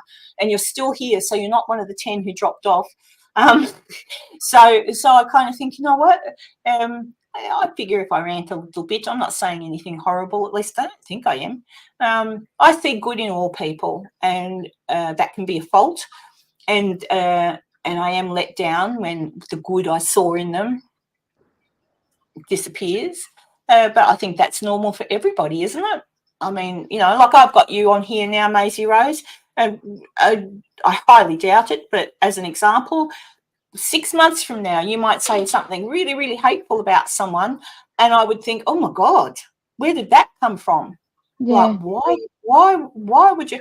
And that happens sometimes, you know, but I think Maisie Rose is a sweetheart, guys. She's never going to say anything horrible. Oh, well, sure you will in private, but she'll never say anything horrible. I'm going to win the lotto tonight. I wish. I haven't got a ticket. You got to. What's the old saying? The old ad, Tanya. You've got to be in it to win it. That used to be an ad here. If you wanted to win the lotto, the thing was, if you want to be in it, you know, whatever.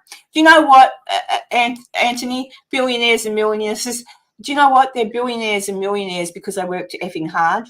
So good on them. Like if I could think of a way to make billions and millions, I would. And if I could, then I wouldn't be a billionaire for very long because I'd end up giving it away. Because that's what I do. I'd just go off and go, I'll buy this and this and this for that person because I'm shocking at that. But yeah, I don't care if someone's a billionaire or a millionaire. They did work hard to get there. It depends on what they did to get there, I suppose. Like I don't like people making money off of the misfortune of others. Like, you know, I don't know, oil companies, that sort of thing.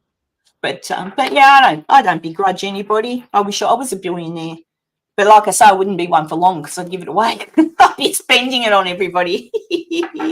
Do you do that? I buy presents for people. I wonder if this is a Capricorn thing, actually, because I don't know. But I go, so, for example, if you said it's my birthday to me, Maisie, I'd think, right, so I'd go shopping tomorrow. Your birthday might not be for another month. But I'd go shopping tomorrow because I'd think, right, what can I get Maisie that could be just something like I'd think about who you are as a person, what you might like, and I'd be looking. Then I'd get it. Then I'd wrap it up. And then I'd put it there and I'd go, right, I'll post that off closer to her birthday. I would look at it the next day and see the package and go, oh, but I reckon she'll really like it.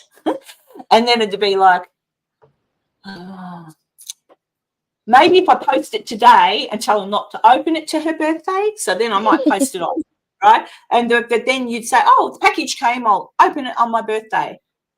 And I'd wait a day or two and I'd go, no, open it now. I'll send you something. Because I love giving people presents and I love it, especially if I've taken time time. I want to see their face when they open it, and I love that. I love that feeling. Yeah. So that's what I'd be if I was a billionaire. I'd be buying everybody presents. So it would be great to be able to just go around and fix things for people.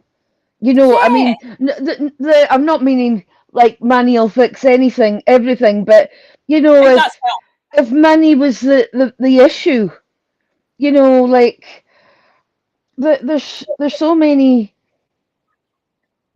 things that money could just take that concern away from people.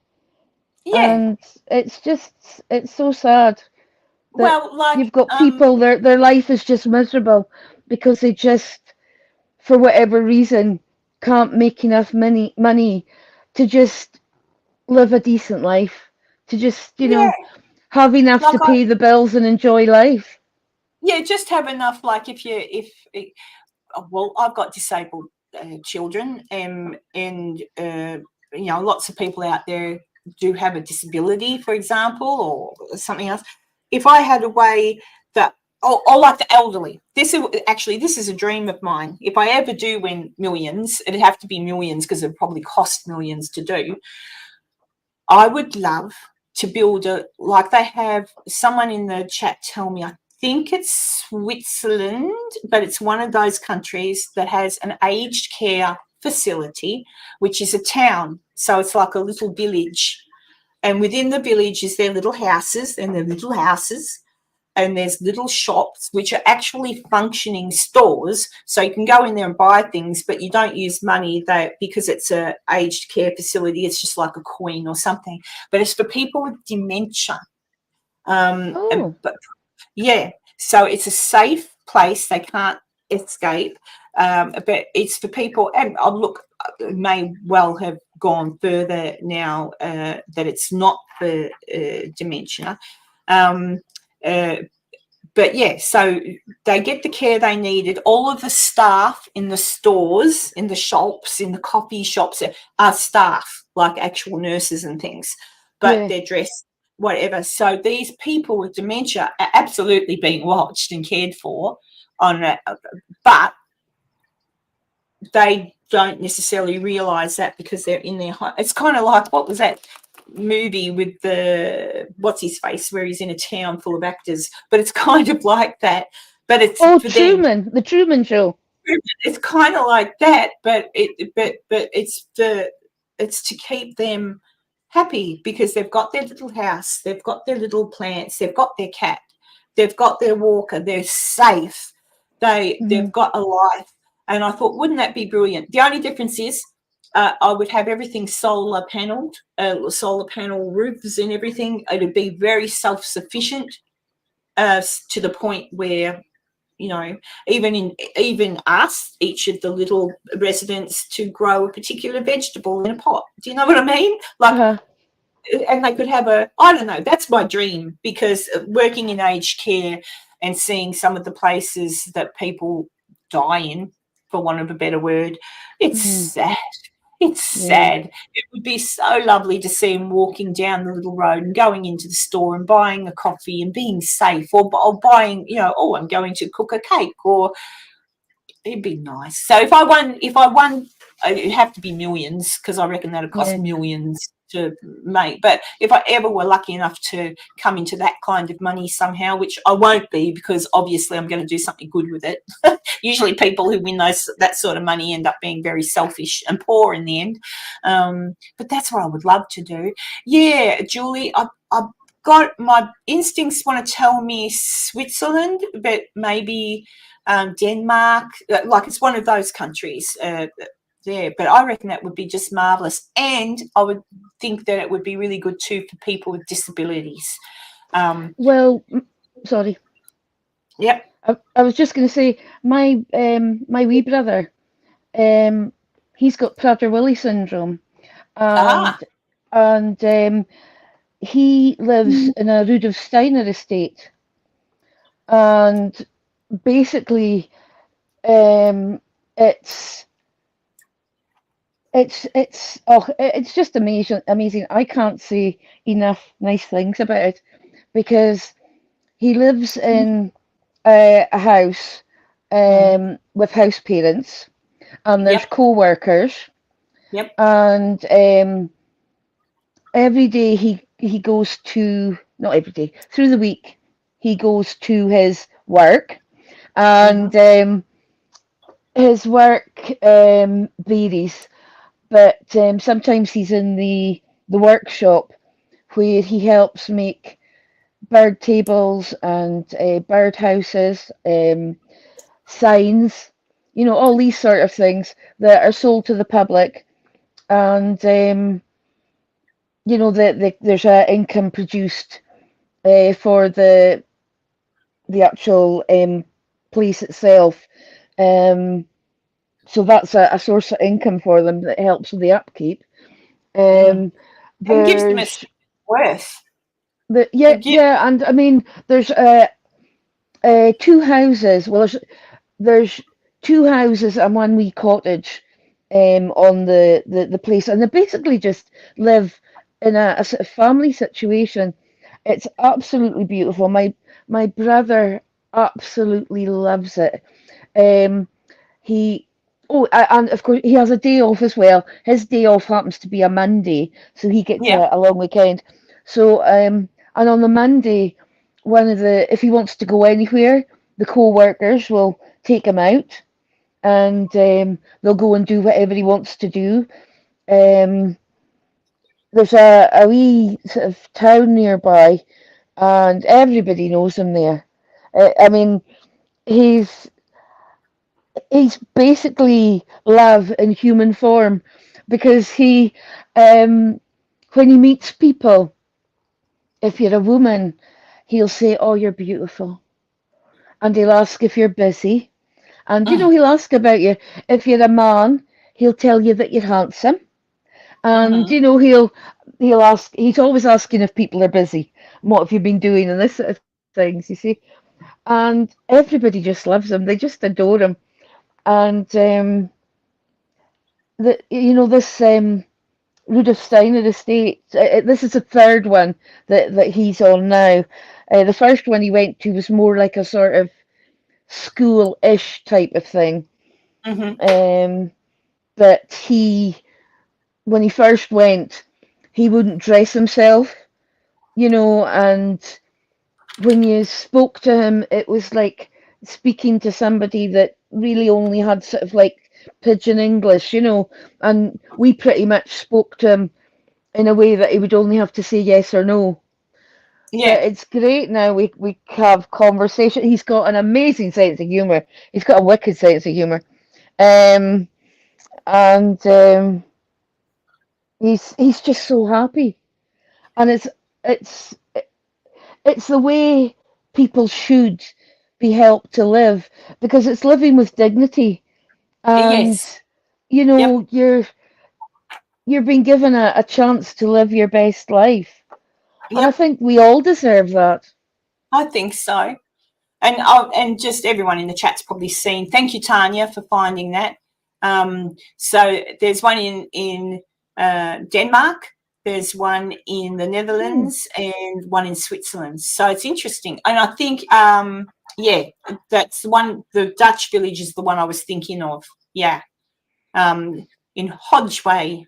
Yeah, it's a little town, and it's dementia. It's the most beautiful thing. I think there's been a few little documentary type things done on it, and I just thought, oh, it just should be like that everywhere. It just really should, because there's lots of people with dementia. I don't know what your experience has been with that, Maisie, if you know anybody with dementia. Yes. I mean, I've known far too many people with it, and it's a horrendous, horrible, disgusting, horrendous thing to happen to a human being. Oftentimes they have no dignity because they are looked after, it's nobody's fault, it's just the way things are, but family, often it gets to a point where you just can't deal anymore because they can be violent, Yeah. and it's stressful. But whereas if they had these places to go to where professionals are looking after them, but they're living their best life still, and I just think yeah, Julie, it's a horrible thing, isn't it? Dementia. I just makes me. I hope I never develop it.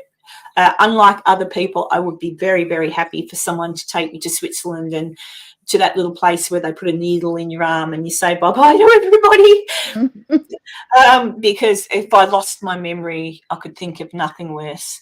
And to forget the people I love would even be more horrendous. So I don't know. But that's just me. That would be my life choice. And that's actually written. It's written in my will, to be honest. I've got a advanced care directive is what they call it. So should something happen to me, I've put in it, yep, no resus, no nothing, just bye, let me go. Thank you. I've got a son waiting there for me. I'll be fine. That's how I feel. But there's a lot of people who don't feel that way. A lot of people want to, no matter what would happen. And that's why the human race is, we're all very interesting and different. It is, Julie. Julie's just saying the same thing. It's very hard on the person and the family. It's incredibly hard.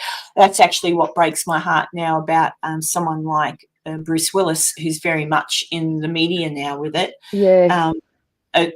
Not so much because I don't know the man from a bar of soap, but when you look at him, I was actually watching Friends the other day, the episodes with him in it, where he's, I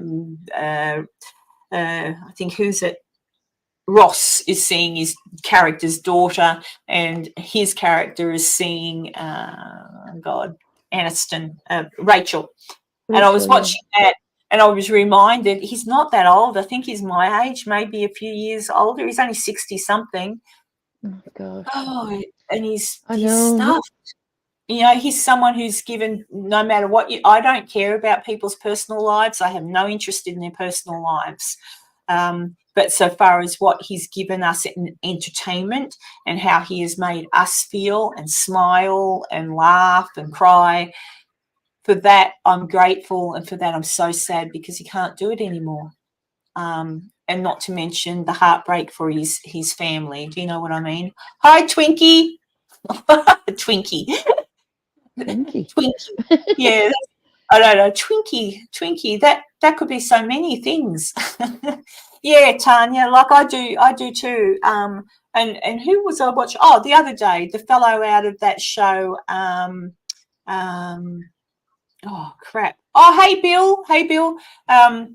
I've forgotten his name. He played Captain Holt in Brooklyn Nine-Nine or something. He was the cap. I was watching that show. It makes me laugh. It's a funny, silly show. I was watching that, and I was watching him and laughing away, and I've been watching it for weeks. And then my daughter came to me just a couple of days ago. Apparently, he passed away on the 11th, so not long ago. But while I was watching the show and laughing at him being so straight-faced in the show where he plays a very straight-laced person, he passed away. He died. I'm trying. Oh gosh, I'll put a little picture up so you know who I'm talking about. But anyway, yeah, I don't know that show. I'll show you in a minute. Here we go. He's got such a lovely face. What images? There we go. I'll go to that. Where are we? I'll grab that picture. That's a funny picture. Yeah, it's if you want to laugh at something, it's just silly. Like, it's just silly, but it's fun to watch. Present.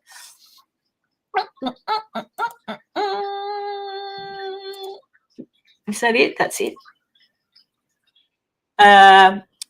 He's this. Oh, you can't see me. So Andy Samberg is the man with his arms outstretched, and just behind him, you've got Captain Holt. So looking at the picture to his my left, his right. All right, I do recognise that actor. Because Terry Crews is on his other side. Terry Crews is on the other side. Yeah. Oh, yeah, I do recognise. I recognise him. 61. I mean, thank you, Bill. Andre, how would you say that, Brewer? Yeah, 61. They haven't said. They just said after a short illness. So I don't know how he died, but I was really sad. I thought, oh no, that's crap. That's just crap. I don't like it when people die, especially when they've especially when they make it. That's what I mean. When people, like I say, I don't care what their person, they could be, so long as they're not a serial killer or a paedophile.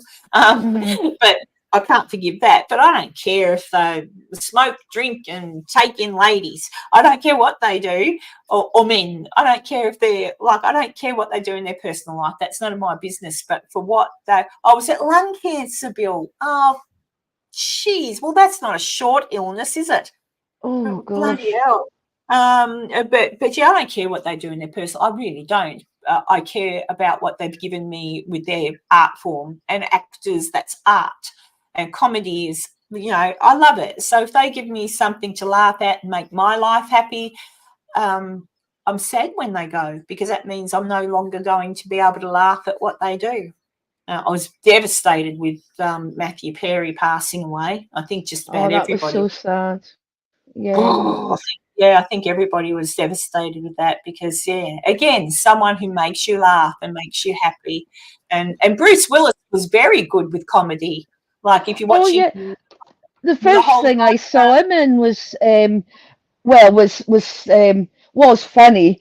It wasn't done as a humorous show, but he was, was snappy with the one-liners. It was Moonlighting with Sybil Shepherd. Yeah, that's where I fell in love with him, in Moonlighting. I thought, same with me. Yeah, I thought when he had hair. When he had hair, he looked good with hair.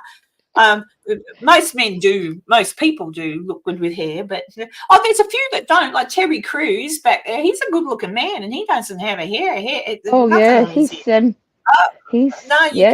can be bald and handsome.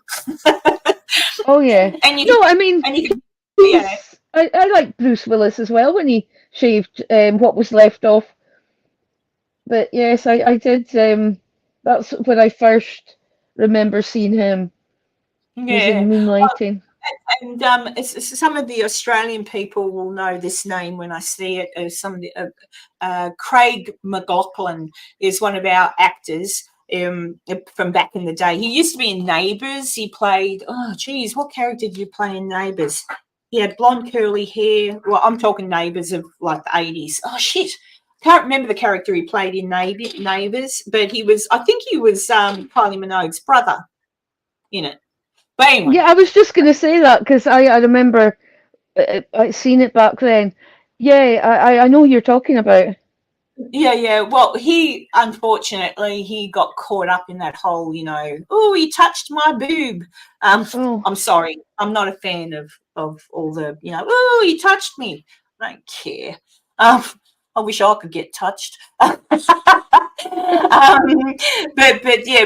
what was I going to say?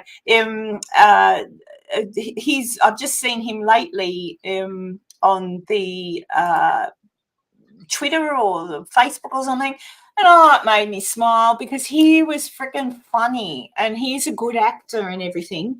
And I thought, again, I don't care what you did in your personal life. I don't give a rat's pajamas, quite honestly.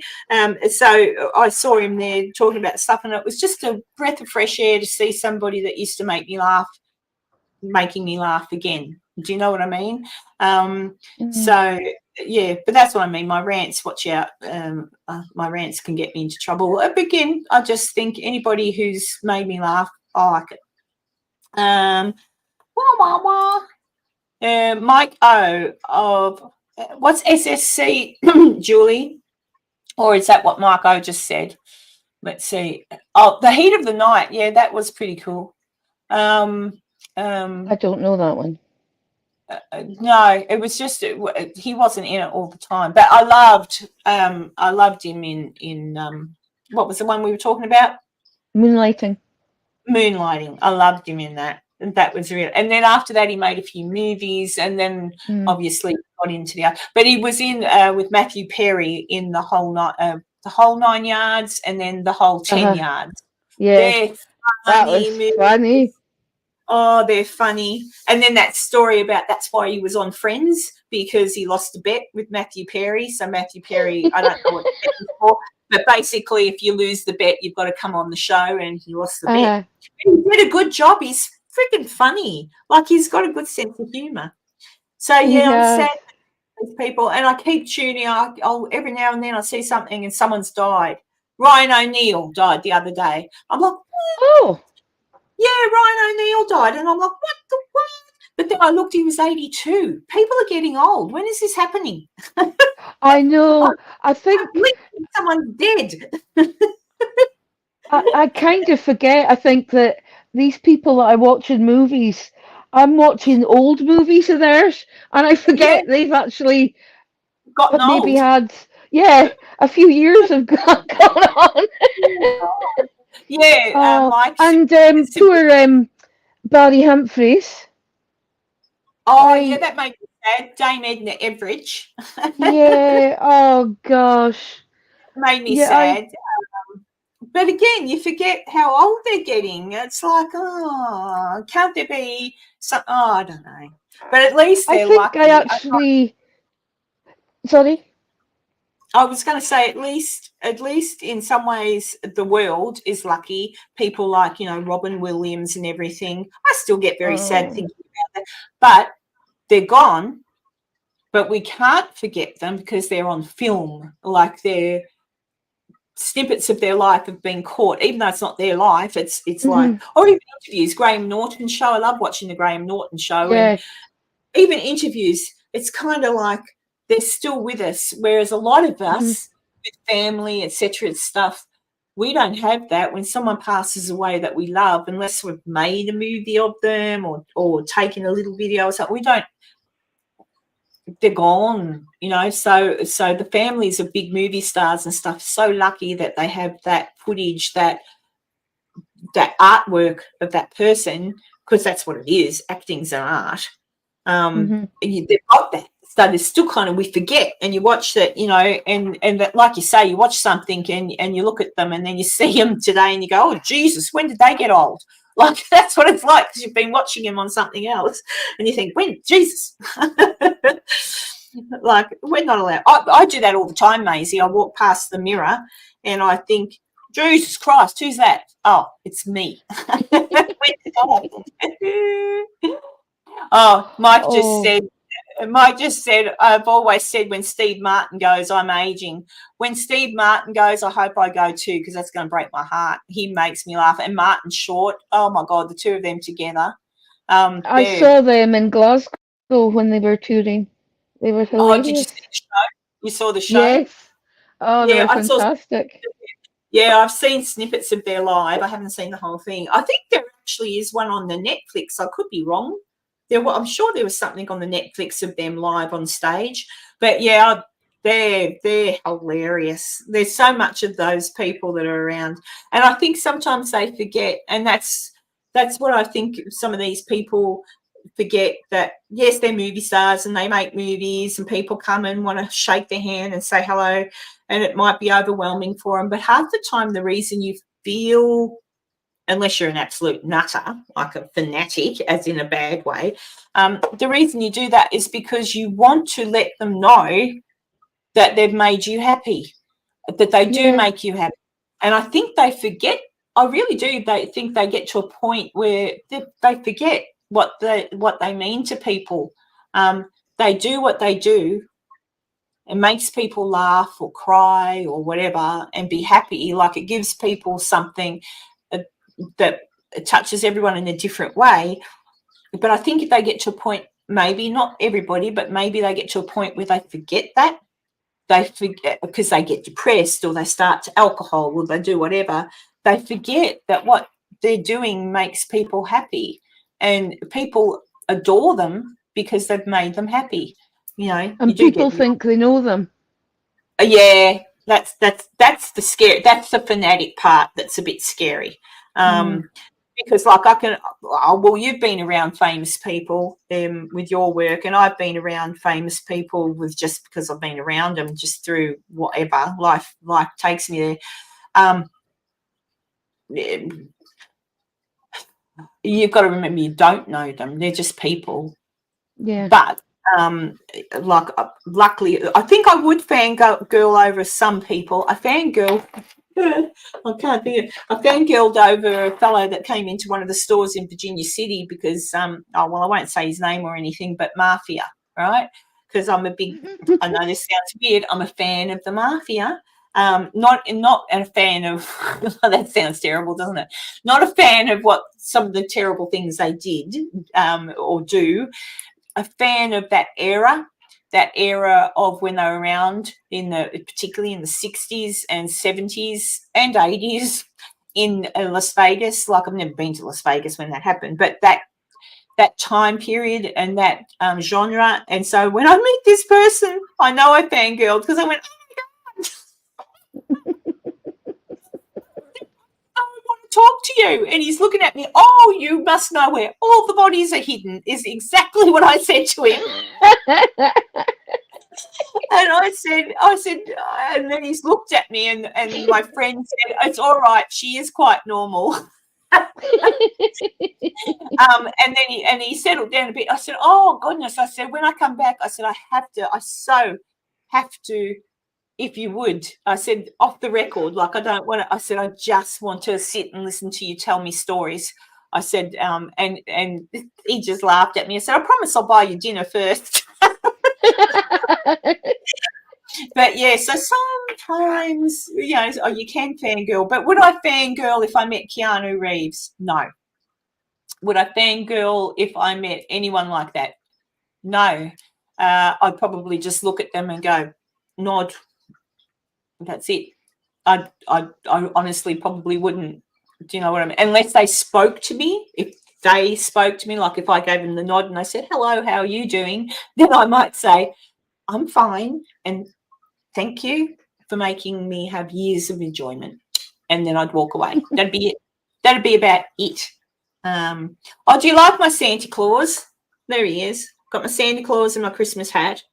Next week, I'll for the Christmas Eve thing, I'll save it for the Christmas Eve thing. I'm gonna dress up. Might even put a Santa hat on. And I've got a pair of things I got in Walmart. That's like a pair of little overalls that's Christmassy, and it's got Christmas lights around it, like what Enzo was wearing it earlier. Cute. Yeah, so I'll dress up. I'll dress up for that.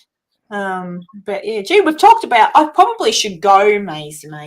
Have you got anything that you want to tell people or discuss, or anything at all important that you want anyone to know, or you let me know? I'm good now. I just want, I want to thank you for your friendship, because, you know, you're just a wonderful person. You know, I'm not blowing smoke up your arse. You're a wonderful person. And I want to say thank you to the community as well, because, you know, there's a lot of us that are in here in this chat that, you know, there's times where we're not having a good time and we're struggling a wee bit. We're just having a bit of a time of things, and there's always somebody in chat that's there to give you that wee boost. And you know, and when we go into chats, we all say hello to each other, and sometimes I do find that by the time I've said hello to everybody, the actual stream is near finishing and whatever it is. But I've been thinking about that. There has to be a way that we can have a hello box or something off to the side. It's worse than the Waltons, and anyone who's not Waltons, shame on you. Yeah, it's worse than that. I still like it is, but it's a Twinkie. It's a Scottish accent. It's a Scottish accent. It's a really Scottish accent, which I can't do. I can do an somebody Irish thinks accent. I'm Irish, do they? Yeah, I can do an Irish accent. You ready? Diddly dee potatoes. And this is my Scottish accent. This is my Scottish accent. Okay.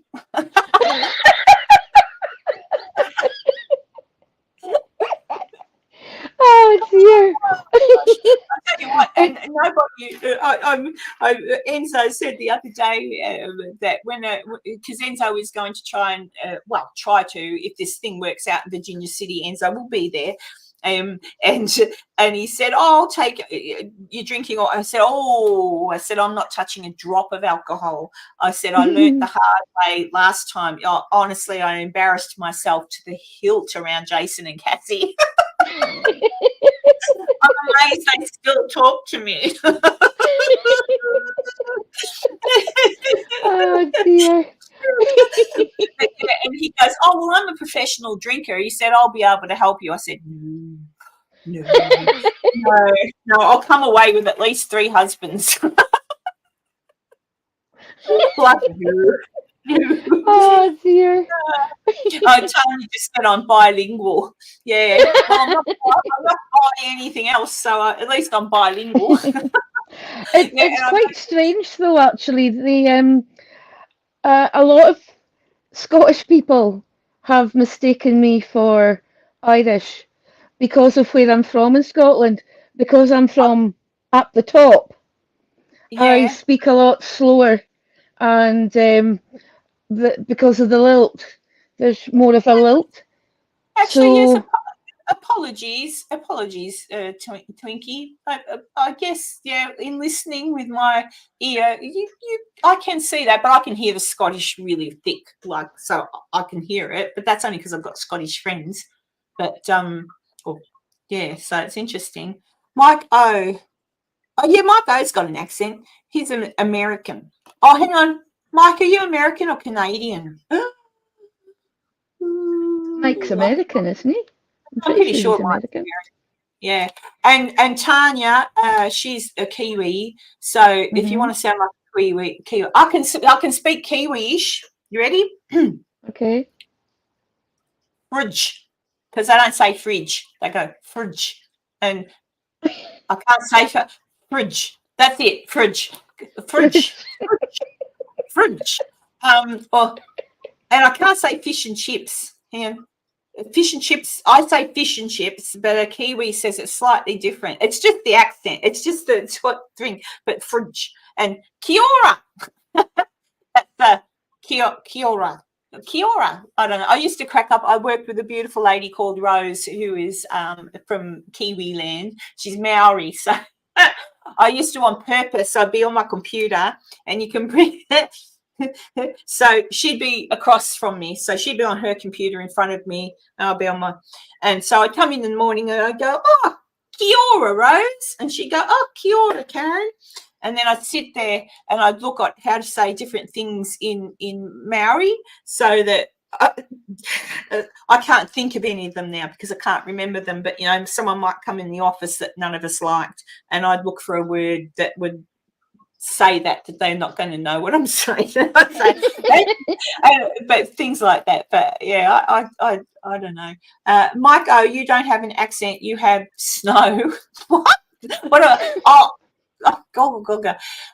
He says he's from Oregon, so there's no accent. I beg to differ, because if I talk to you, you sound American.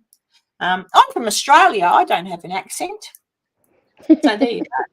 I'll end the stream now because I'm just looking at the time. Do you know I've been on for almost 4 hours? I'm thinking that possibly YouTube will sack me or something, or whatever. That's too long.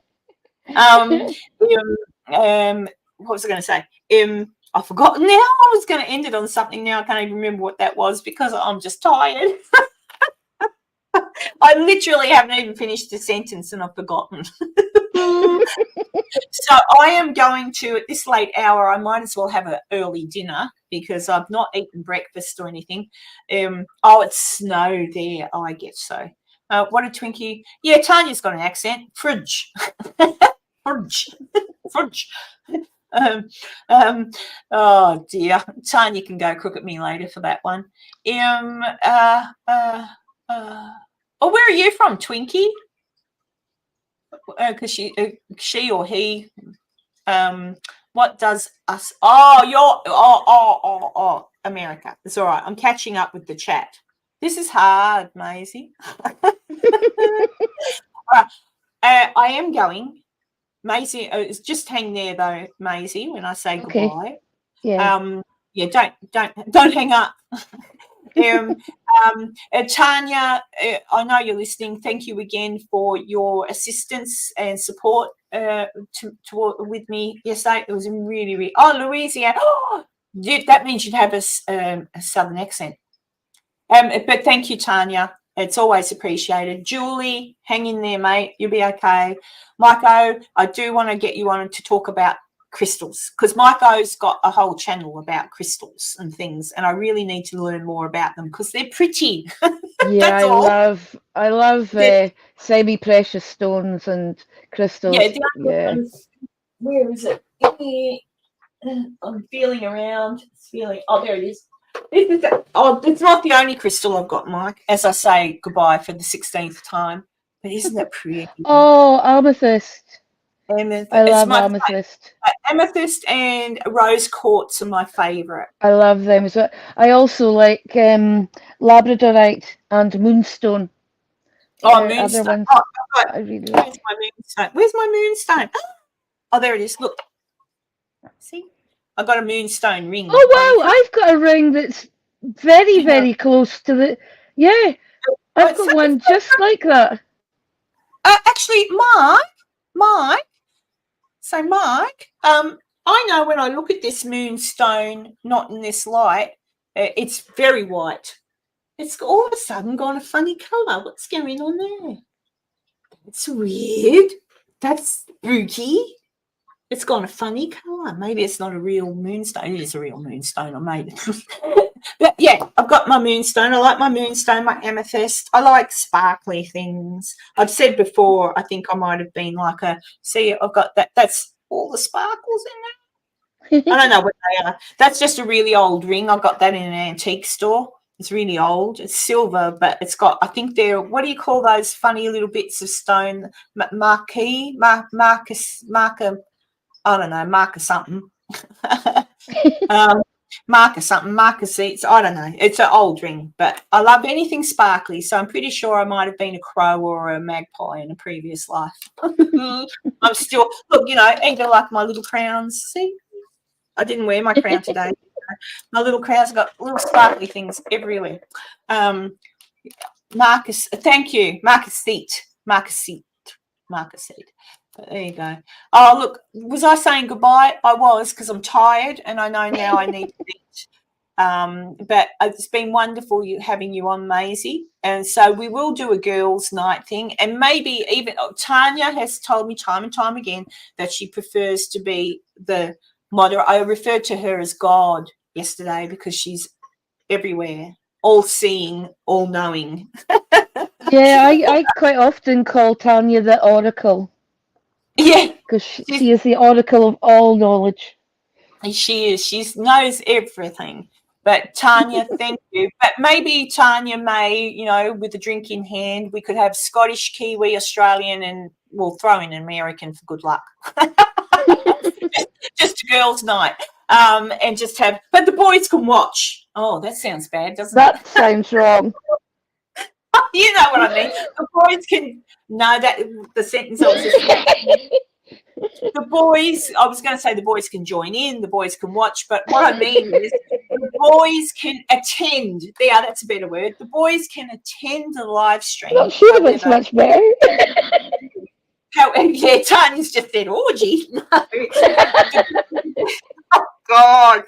It's just girls' night. The boys can attend a night event in the chat only. There, that makes better sense, doesn't it? Oh my God.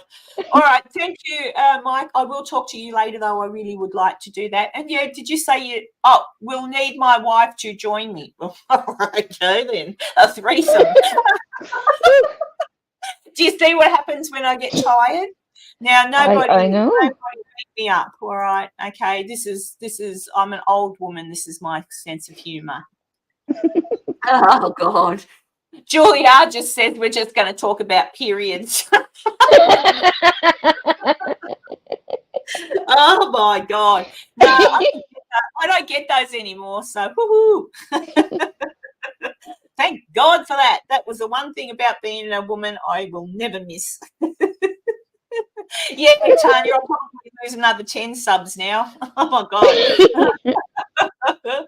All right, look, I love you all. Thank you so much, Tanya. I will talk to you again soon. I do. I just adore you all. Thank you for hanging in here because it's been near freaking 4 hours. I don't know. You must all be just listening because you must have a life. Either that or it's nighttime and you're in bed. But yeah, oh my goodness. Well, I'm going. I love you all. Talk to you again soon. And just, yeah, next week, same time, same back channel, except if I'm going to be an hour late again. I'll try to make sure I know what I'm doing next week. How's that sound? And Enzo should be here next week. And Michael, who you met the other night, I'm going to ask him if he'd like to come on and say hello again. Maisie, you're always welcome. Just let me know.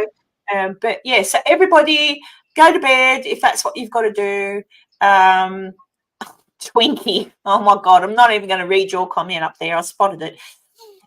Yes, we will stay happy and we will be safe. And I'll talk to you all next week. So be good, sleep tight, and be good because Santa's coming very soon. Okay, and you can't get cold.